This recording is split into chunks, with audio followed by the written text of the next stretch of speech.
ഇവിടെയുള്ള പാസ്റ്റേഴ്സ് കൗൺസിലിൻ്റെ ആഭിമുഖ്യത്തിൽ നടക്കുന്ന വടക്കേ ഇന്ത്യയിൽ നടന്നുകൊണ്ടിരിക്കുന്ന ഇന്ത്യ ഒട്ടാകെ നടന്നുകൊണ്ടിരിക്കുന്ന സുവിശേഷ വിരുദ്ധ പ്രവണതകൾക്ക്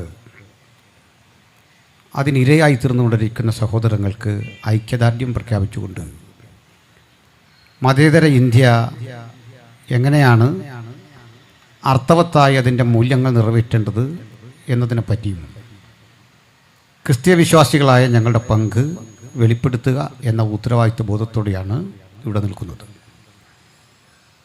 ഈ മീറ്റിങ്ങിന് അധ്യക്ഷത വഹിക്കുന്ന പാസ്റ്റർ സുരേഷ് പനക്കമുറി, യോഗം ഉദ്ഘാടനം ചെയ്ത കൗൺസിൽ സ്റ്റേറ്റ് പ്രസിഡന്റ് ബഹുമാനപ്പെട്ട തോംസൺ സാറ്, പ്രിയപ്പെട്ട വിജയകുമാർ പാസ്റ്റർ, വേദിയിലിരിക്കുന്ന മറ്റ് സഹോദരന്മാർ, ഓൺലൈനിലൂടെ ലോകമെമ്പാടും ഇരുന്നു കൊണ്ട് ഈ സന്ദേശം ശ്രദ്ധിക്കുന്ന ഞങ്ങളുടെ സഹൃദയരായ മറ്റ് പ്രിയപ്പെട്ടവർ, ജാതിമത ഭേദമന്യേ നിങ്ങൾക്കേവർക്കും ഞങ്ങളുടെ പ്രമേയത്തിലേക്ക് ഉള്ളടക്കത്തിലേക്ക് സ്വാഗതം.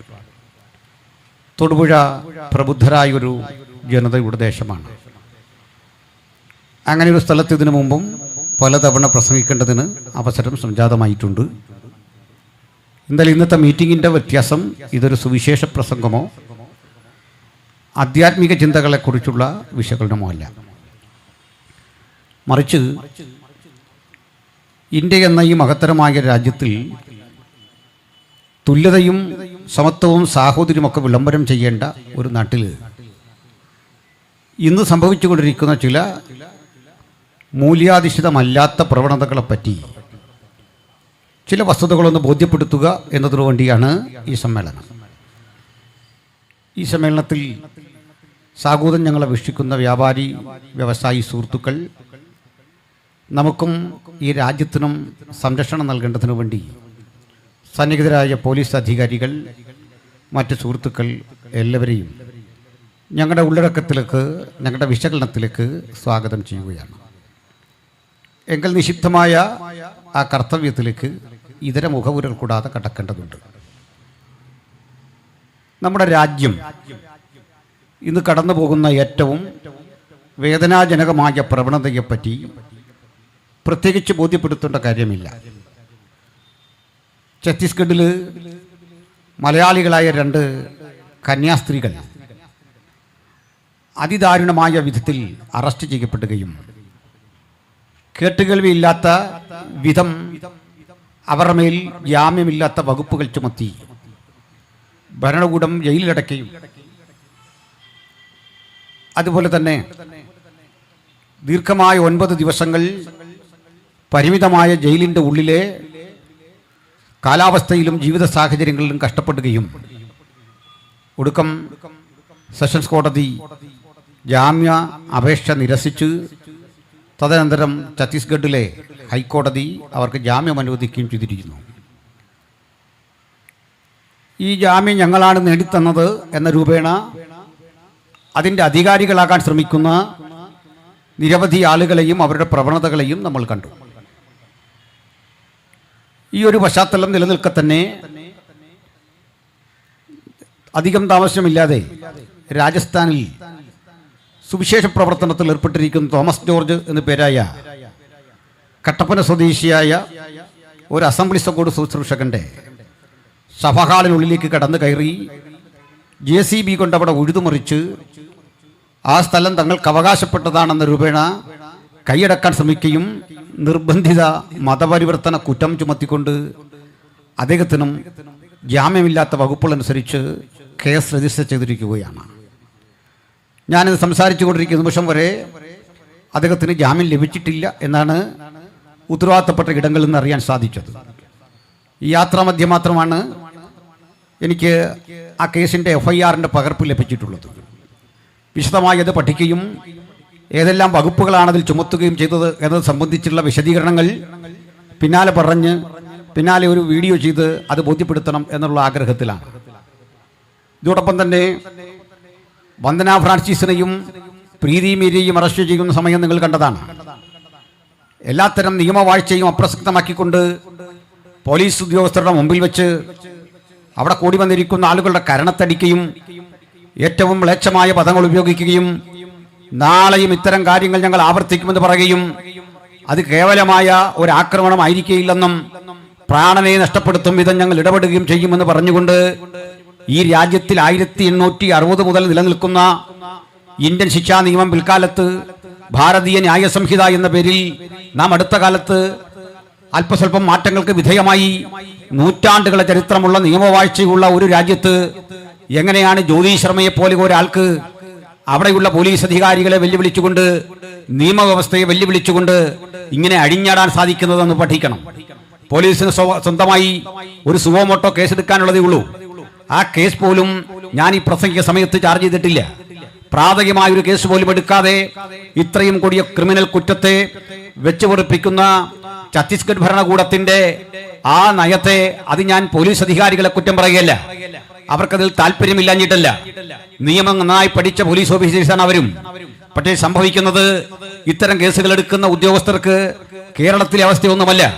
അല്ലെങ്കിൽ കർണാടകയിലോ കേരളത്തിലോ തമിഴ്നാട്ടിലോ നമ്മുടെ പോലീസ് അധികാരികൾ കാണിക്കുന്ന ആത്മാർത്ഥതയും അതല്ലെങ്കിൽ ഉത്തരവാദിത്വ ബോധവും ഛത്തീസ്ഗഡിലെ പോലീസിന് ഇല്ലാഞ്ഞിട്ടുമല്ല. മറിച്ച് അവരെ പരിരക്ഷിക്കേണ്ട ഭരണകൂടം ഇവർക്ക് നൽകിക്കൊടുക്കുന്ന നിർദ്ദേശമനുസരിച്ച് മാത്രം തങ്ങളുടെ മനസാക്ഷിയെ ലംഘിച്ചുകൊണ്ട് ഇങ്ങനെയുള്ള സമീപനങ്ങൾ എടുക്കാൻ ബാധ്യസ്ഥരായി തീരുന്ന വിധത്തിലേക്ക് ഒരു ഭരണ സംവിധാനം അധപ്പതിച്ചിരിക്കുന്നു എന്ന് വേണം കാണാൻ. ഇനിയും നിരവധി പ്രവണതകൾ നമ്മുടെ മുമ്പിലുണ്ട്. ആയിരക്കണക്കിന് സുവിശേഷകർ ഇന്ത്യയിലെ പല ജയിലുകളിൽ അടയ്ക്കപ്പെട്ടിട്ടുണ്ട്. ഏറ്റവും ഒടുവിൽ മറ്റൊരു ഉദാഹരണം കൂടി കണ്ടത് കേരളത്തിലെ വയനാട് ജില്ലയിൽ സുൽത്താൻ ബത്തേരി എന്ന പ്രസിദ്ധമായ സ്ഥലത്ത് ഒരു വാഹനത്തിൽ ലഘുലേഖകൾ വിതരണം ചെയ്യാൻ പോയ ഒരു സുവിശേഷകനെ തടഞ്ഞു നിർത്തി അദ്ദേഹത്തിനെ അടിക്കുകയും തദനന്തരം കാല് വെട്ടുമെന്ന് ഭീഷണിപ്പെടുത്തുകയും ചെയ്തുകൊണ്ട് ഈ വീഡിയോ പിടിച്ചാൽ വിഷയമൊന്നുമില്ല, നിങ്ങൾ ചോദിക്കുന്ന ചോദ്യത്തിന് ഉത്തരം തരണമെന്ന് കാർക്കശ്യ ബുദ്ധിയോടെ പറയുകയും ചെയ്യുന്നത് കിട്ടിയിട്ടുണ്ട്.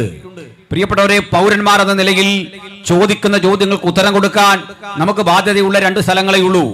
അതൊന്ന് ബഹുമാനപ്പെട്ട അന്വേഷണ ഉദ്യോഗസ്ഥർ ചോദിക്കുന്ന ചോദ്യങ്ങളോടാണ്. അതും നിയമപരമായി ചോദിച്ചിരിക്കണം, അതും മാന്യമായി ചോദിച്ചിരിക്കണം.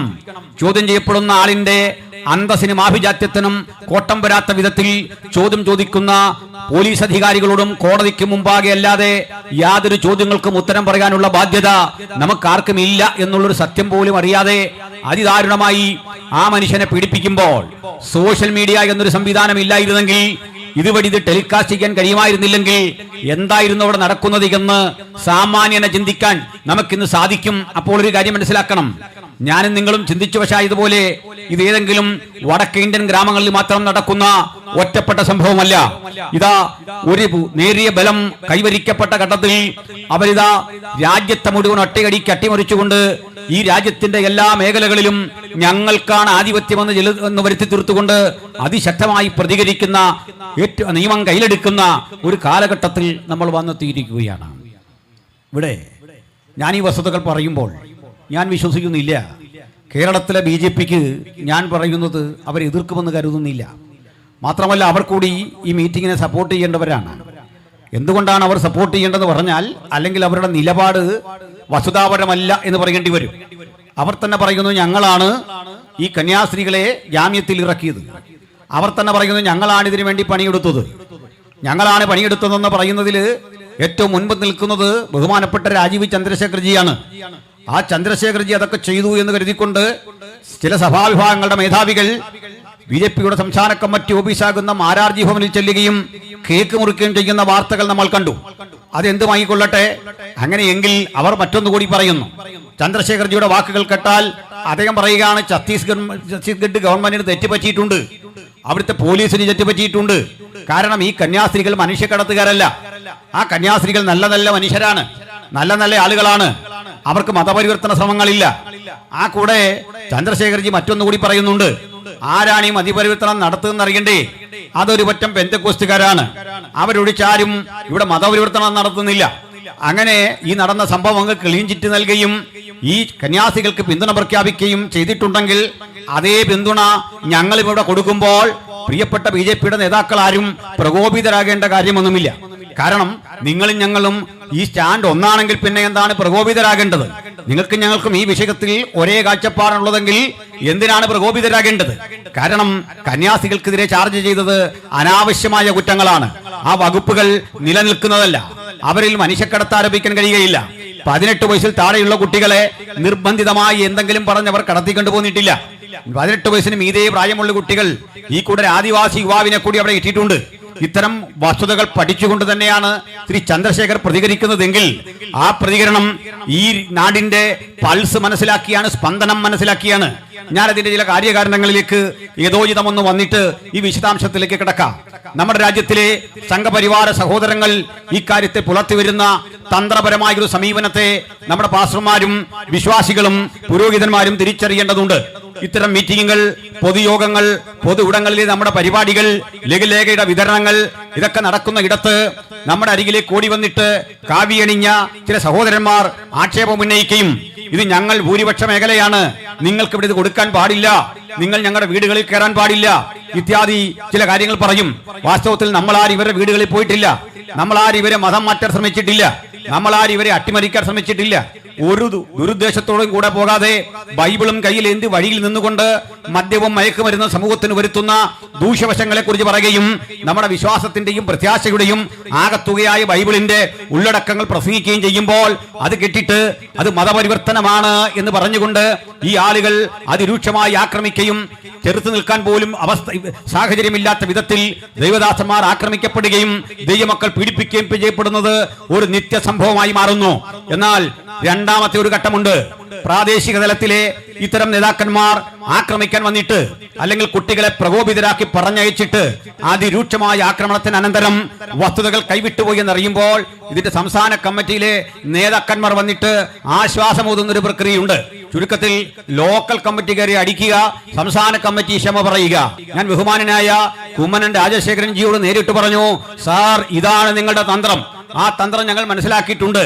പ്രാദേശിക തലങ്ങളിൽ ആളുകളെ വിട്ടടിപ്പിച്ചിട്ട് അതിനുവേണ്ട നിയമസഹായം ചെയ്തിട്ട് അതിനുവേണ്ട എല്ലാ സഹായങ്ങളും ചെയ്തു കൊടുത്തിട്ട് സ്റ്റേറ്റ് കമ്മിറ്റി വന്നിട്ട് പറയാണ് ഞങ്ങളുടെ നയം ഇതല്ല, ഞങ്ങൾ മതേതരവാദികളാണ്, ഞങ്ങൾ പച്ചവെള്ളം ചവച്ചിറക്കുന്നവരാണ്, അതുകൊണ്ട് ഞങ്ങൾക്ക് വേണ്ടി പ്രാർത്ഥിക്കണം. ഇതിലൊക്കെ ചില പെട്ടുപോയ കുഞ്ഞാടുകളുണ്ട്. ഞാനൊരു കാര്യം ഉറപ്പായി പറയാം, ഒരു തരത്തിലും സംഘപരിവാരങ്ങൾക്ക് മനുഷ്യനെ സ്നേഹിക്കാൻ കഴിയുകയില്ല. അത്തരമൊരു പ്രത്യയശാസ്ത്രം അവരുടെ പക്കലില്ല. സമത്വവും സാഹോദര്യം എന്നൊരു പദം അവരുടെ നിഘണ്ടുവിലെവിടെയുമില്ല. സമത്വം, സാഹോദര്യം, ജനാധിപത്യം ഇത്യാദി യാതൊരു പദങ്ങളും ജീവിതത്തിൽ പഠിച്ചിട്ടില്ലാത്തവർ വെറുക്കുന്ന ഒരു ഗ്രന്ഥം ലോകത്തുണ്ടെങ്കിൽ അത് ഇന്ത്യൻ ഭരണഘടനയാണ്. ആ ഇന്ത്യൻ ഭരണഘടനയോടുള്ള വെറുപ്പിന്റെ അടിസ്ഥാന കാരണം അത് സ്ഥാപിക്കപ്പെട്ടത് രാജ്യത്തിലെ കരിനിയമങ്ങളെ മുഴുവൻ അപ്രസക്തമാക്കിക്കൊണ്ടാണ്. നമുക്കറിയാം, ഒരു കാലഘട്ടത്തിൽ ഈ രാജ്യം കടന്നുപോയ ഏറ്റവും വേദനാജനകമായ ചില സാഹചര്യങ്ങൾ ഉണ്ടായിരുന്നു. ഈ രാജ്യത്തിന്റെ നിയമവ്യവസ്ഥിതി എന്തായിരുന്നു? ഞാൻ അത്തരം ചില കാര്യങ്ങളെ കുറിച്ച് പറഞ്ഞ നിരവധി പരാമർശങ്ങൾ ഇവിടെ കിടപ്പുണ്ട്. ഞാൻ അതിനെ സംക്ഷിപ്തമായി ചില കാര്യങ്ങൾ ഒന്ന് ബോധ്യപ്പെടുത്താം. അതിലൊരു അപവാദമായിട്ടുള്ളത്, നമ്മൾ പാൽപ്പൊടി കൊടുത്തും മറ്റ് ഭൗതികമായ കാര്യങ്ങളൊക്കെ കൊടുത്തും ആളുകളെ മതം മാറ്റുന്നു എന്നൊരു പ്രക്രിയയാണ്. പ്രിയപ്പെട്ടവരെ, എന്നിട്ട് മറുഭാഗത്ത് ഇവർ പറയുന്ന ഒരു കാര്യമുണ്ട്. പാൽപ്പൊടി കൊടുത്തു, വസ്ത്രം കൊടുത്തു, പാവപ്പെട്ടവരുടെ ദൈന്യത മുതലെടുത്തുകൊണ്ട് അവരരികിലേക്ക് ചെന്ന് അവരെ മതം മാറ്റാൻ ശ്രമിച്ചു എന്നൊക്കെയാണ് പറയുന്നത്. പക്ഷേ മറുഭാഗത്ത് പറയും, ഇന്ത്യ വലിയ പാരമ്പര്യമുള്ള ഒരു നാടാണ്, ഇന്ത്യക്ക് മഹത്തായ ആർഷഭാരത സംസ്കാരമുണ്ട്.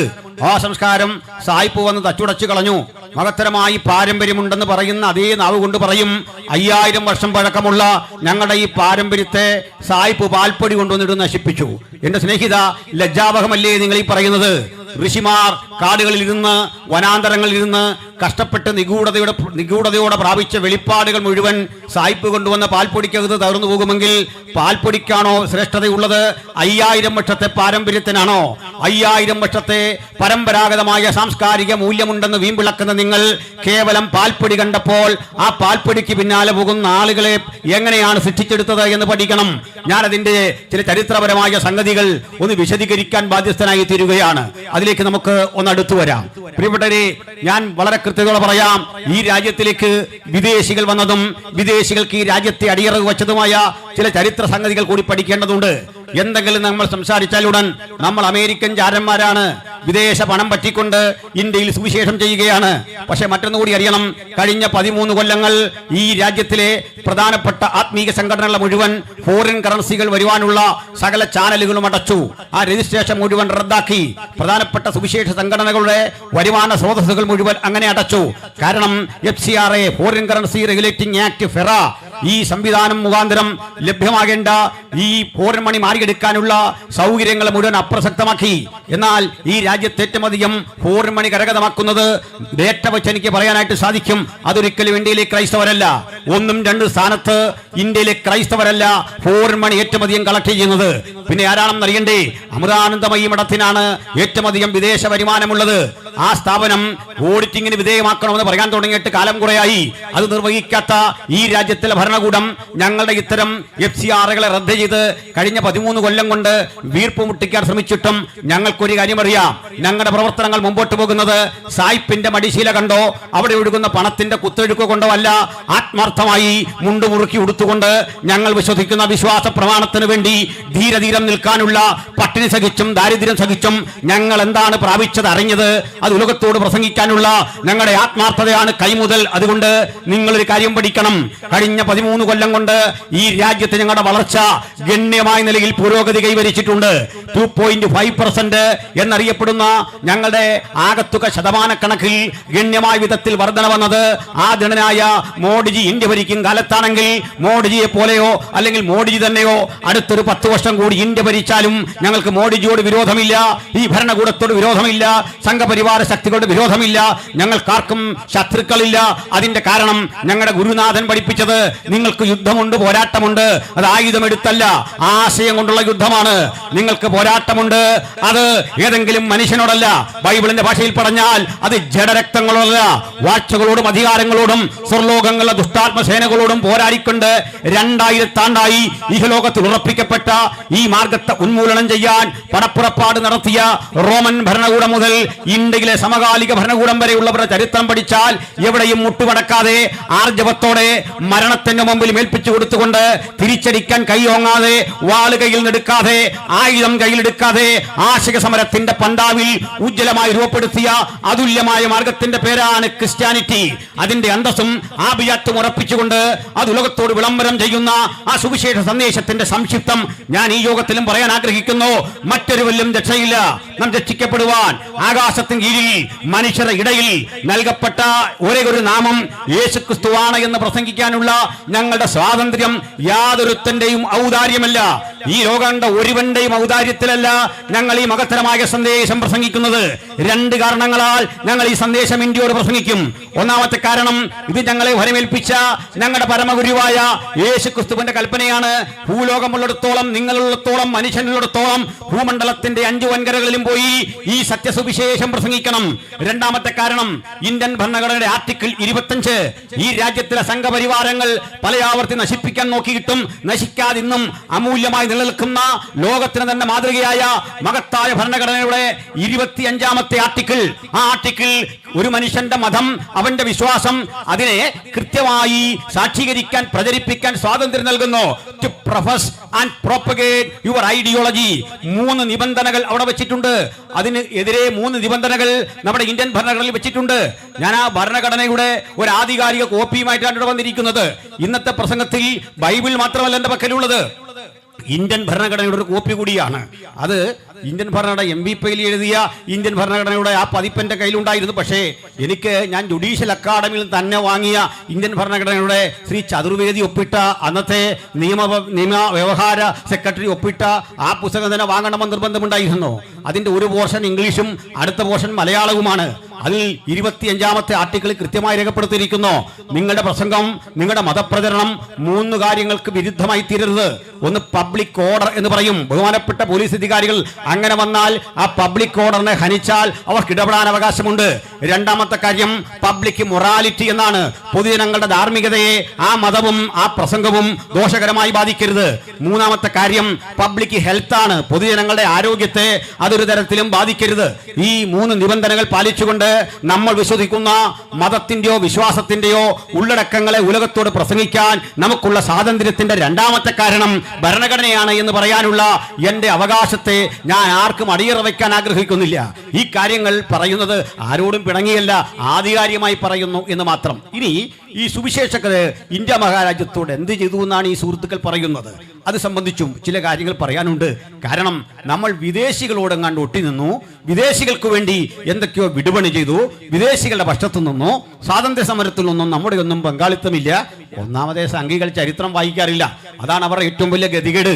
അതുകൊണ്ട് നിങ്ങൾ ചരിത്രം വായിക്കുന്നില്ലെങ്കിൽ നിങ്ങളെ ഞങ്ങൾക്ക് ചരിത്രം പഠിപ്പിക്കേണ്ടി വരും. ആ ചരിത്രം പഠിക്കുന്നതോടുകൂടി ഉണ്ടാകാൻ പോകുന്ന ചില ഭവിഷ്യത്തുകൾ, നിങ്ങളിവിടെ കെട്ടിപ്പൊക്കിയ ചില നിഗൂഢതകളുടെ കോട്ടകളൊക്കെ ഇടിഞ്ഞു പോകും. അത് ബോധ്യപ്പെടുത്താനുള്ള ഞങ്ങളുടെ അവകാശത്തെ ഞാൻ ഒരിക്കൽ കൂടി ഊട്ടി ഉറപ്പിച്ച് സംസാരിക്കുകയാണ്. ശ്രദ്ധിക്കണം, ഞാൻ പല പ്രസംഗങ്ങളിൽ ഇത് പറഞ്ഞിട്ടുണ്ട്. പ്രിയപ്പെട്ടവരെ, ഈ ബ്രിട്ടീഷുകാർ മാത്രമല്ല ഇന്ത്യയിലേക്ക് വന്ന ആളുകൾ. ഇത് വ്യത്യസ്ത തരം ഈസ്റ്റ് ഇന്ത്യ കമ്പനികൾ ഉണ്ടായിരുന്നു. ഡച്ചുകാർക്ക് ഈസ്റ്റ് ഇന്ത്യ കമ്പനി ഉണ്ടായിരുന്നു, അതുപോലെ തന്നെ ഫ്രഞ്ചുകാർക്ക് ഈസ്റ്റ് ഇന്ത്യ കമ്പനി ഉണ്ടായിരുന്നു, ഇംഗ്ലീഷുകാർക്ക് ഈസ്റ്റ് ഇന്ത്യ കമ്പനി ഉണ്ടായിരുന്നു. ഇതിനൊക്കെ കാരണമായി തീർന്ന ചില സംഭവങ്ങൾ, മാർക്കോ പോളോ എന്നറിയപ്പെടുന്ന ഒരു വിദേശ സഞ്ചാരി നമ്മുടെ കേരളത്തിൽ വന്ന് പാർത്തു. ഇവിടുന്നാണ് ഈ പ്രശ്നങ്ങളുടെ പ്രഭവ കേന്ദ്രം. മാർക്കോ പോളോ ഇന്ത്യയിലേക്ക് വരുന്നത് സമുദ്രമാർഗമാണ്. അയാൾ ചൈനയിലേക്ക് പോകുന്ന വഴിക്ക് ഇന്ത്യയിൽ വന്നപ്പോൾ ഇത് കടൽമാർഗം വരുന്ന വഴിക്ക് കേരളത്തിൽ കുറേ നാൾ താമസിച്ചു. ഈ നാടിൻ്റെ ഗുണ സവിശേഷതകളെക്കുറിച്ച്, ഈ രാജ്യത്തെ നാടിൻ്റെ ഉൽപ്പന്നങ്ങളെക്കുറിച്ച് അദ്ദേഹം വിശദീകരിച്ച യാത്രാ വിവരണങ്ങൾ വളരെ പെട്ടെന്ന് വിദേശ രാജ്യങ്ങളിലെല്ലാം ആളുകൾ സ്വീകരിച്ചു. കാരണം അവർ ചരിത്രം പഠിക്കുന്ന ആളുകളായിരുന്നു. ഇന്ത്യയിൽ ഇന്ന ഇന്ന ഉൽപ്പന്നങ്ങളുണ്ട്, കുരുമുളകുണ്ട്, സുഗന്ധ വ്യഞ്ജനങ്ങളുണ്ടെന്നുള്ള ഇദ്ദേഹം എഴുതി. അധികം താമസിക്കാതെ ഇബ്നു ബത്തൂത്ത എന്നറിയപ്പെടുന്ന ഒരു സഞ്ചാരി ഇന്ത്യയിലേക്ക് വന്നു. അവരദ്ദേഹവും കേരളത്തിൽ 4-5 കൊല്ലം പാർത്തു. ഇബ്നു ബത്തൂത്ത കണ്ട ഇന്ത്യ എന്ന പേരിൽ പുസ്തകം തന്നെ ഉണ്ടല്ലോ, നിങ്ങളൊക്കെ അത് പഠിച്ചിട്ടുണ്ട്. ബാർബോസ ഇന്ത്യയിലേക്ക് വന്നു.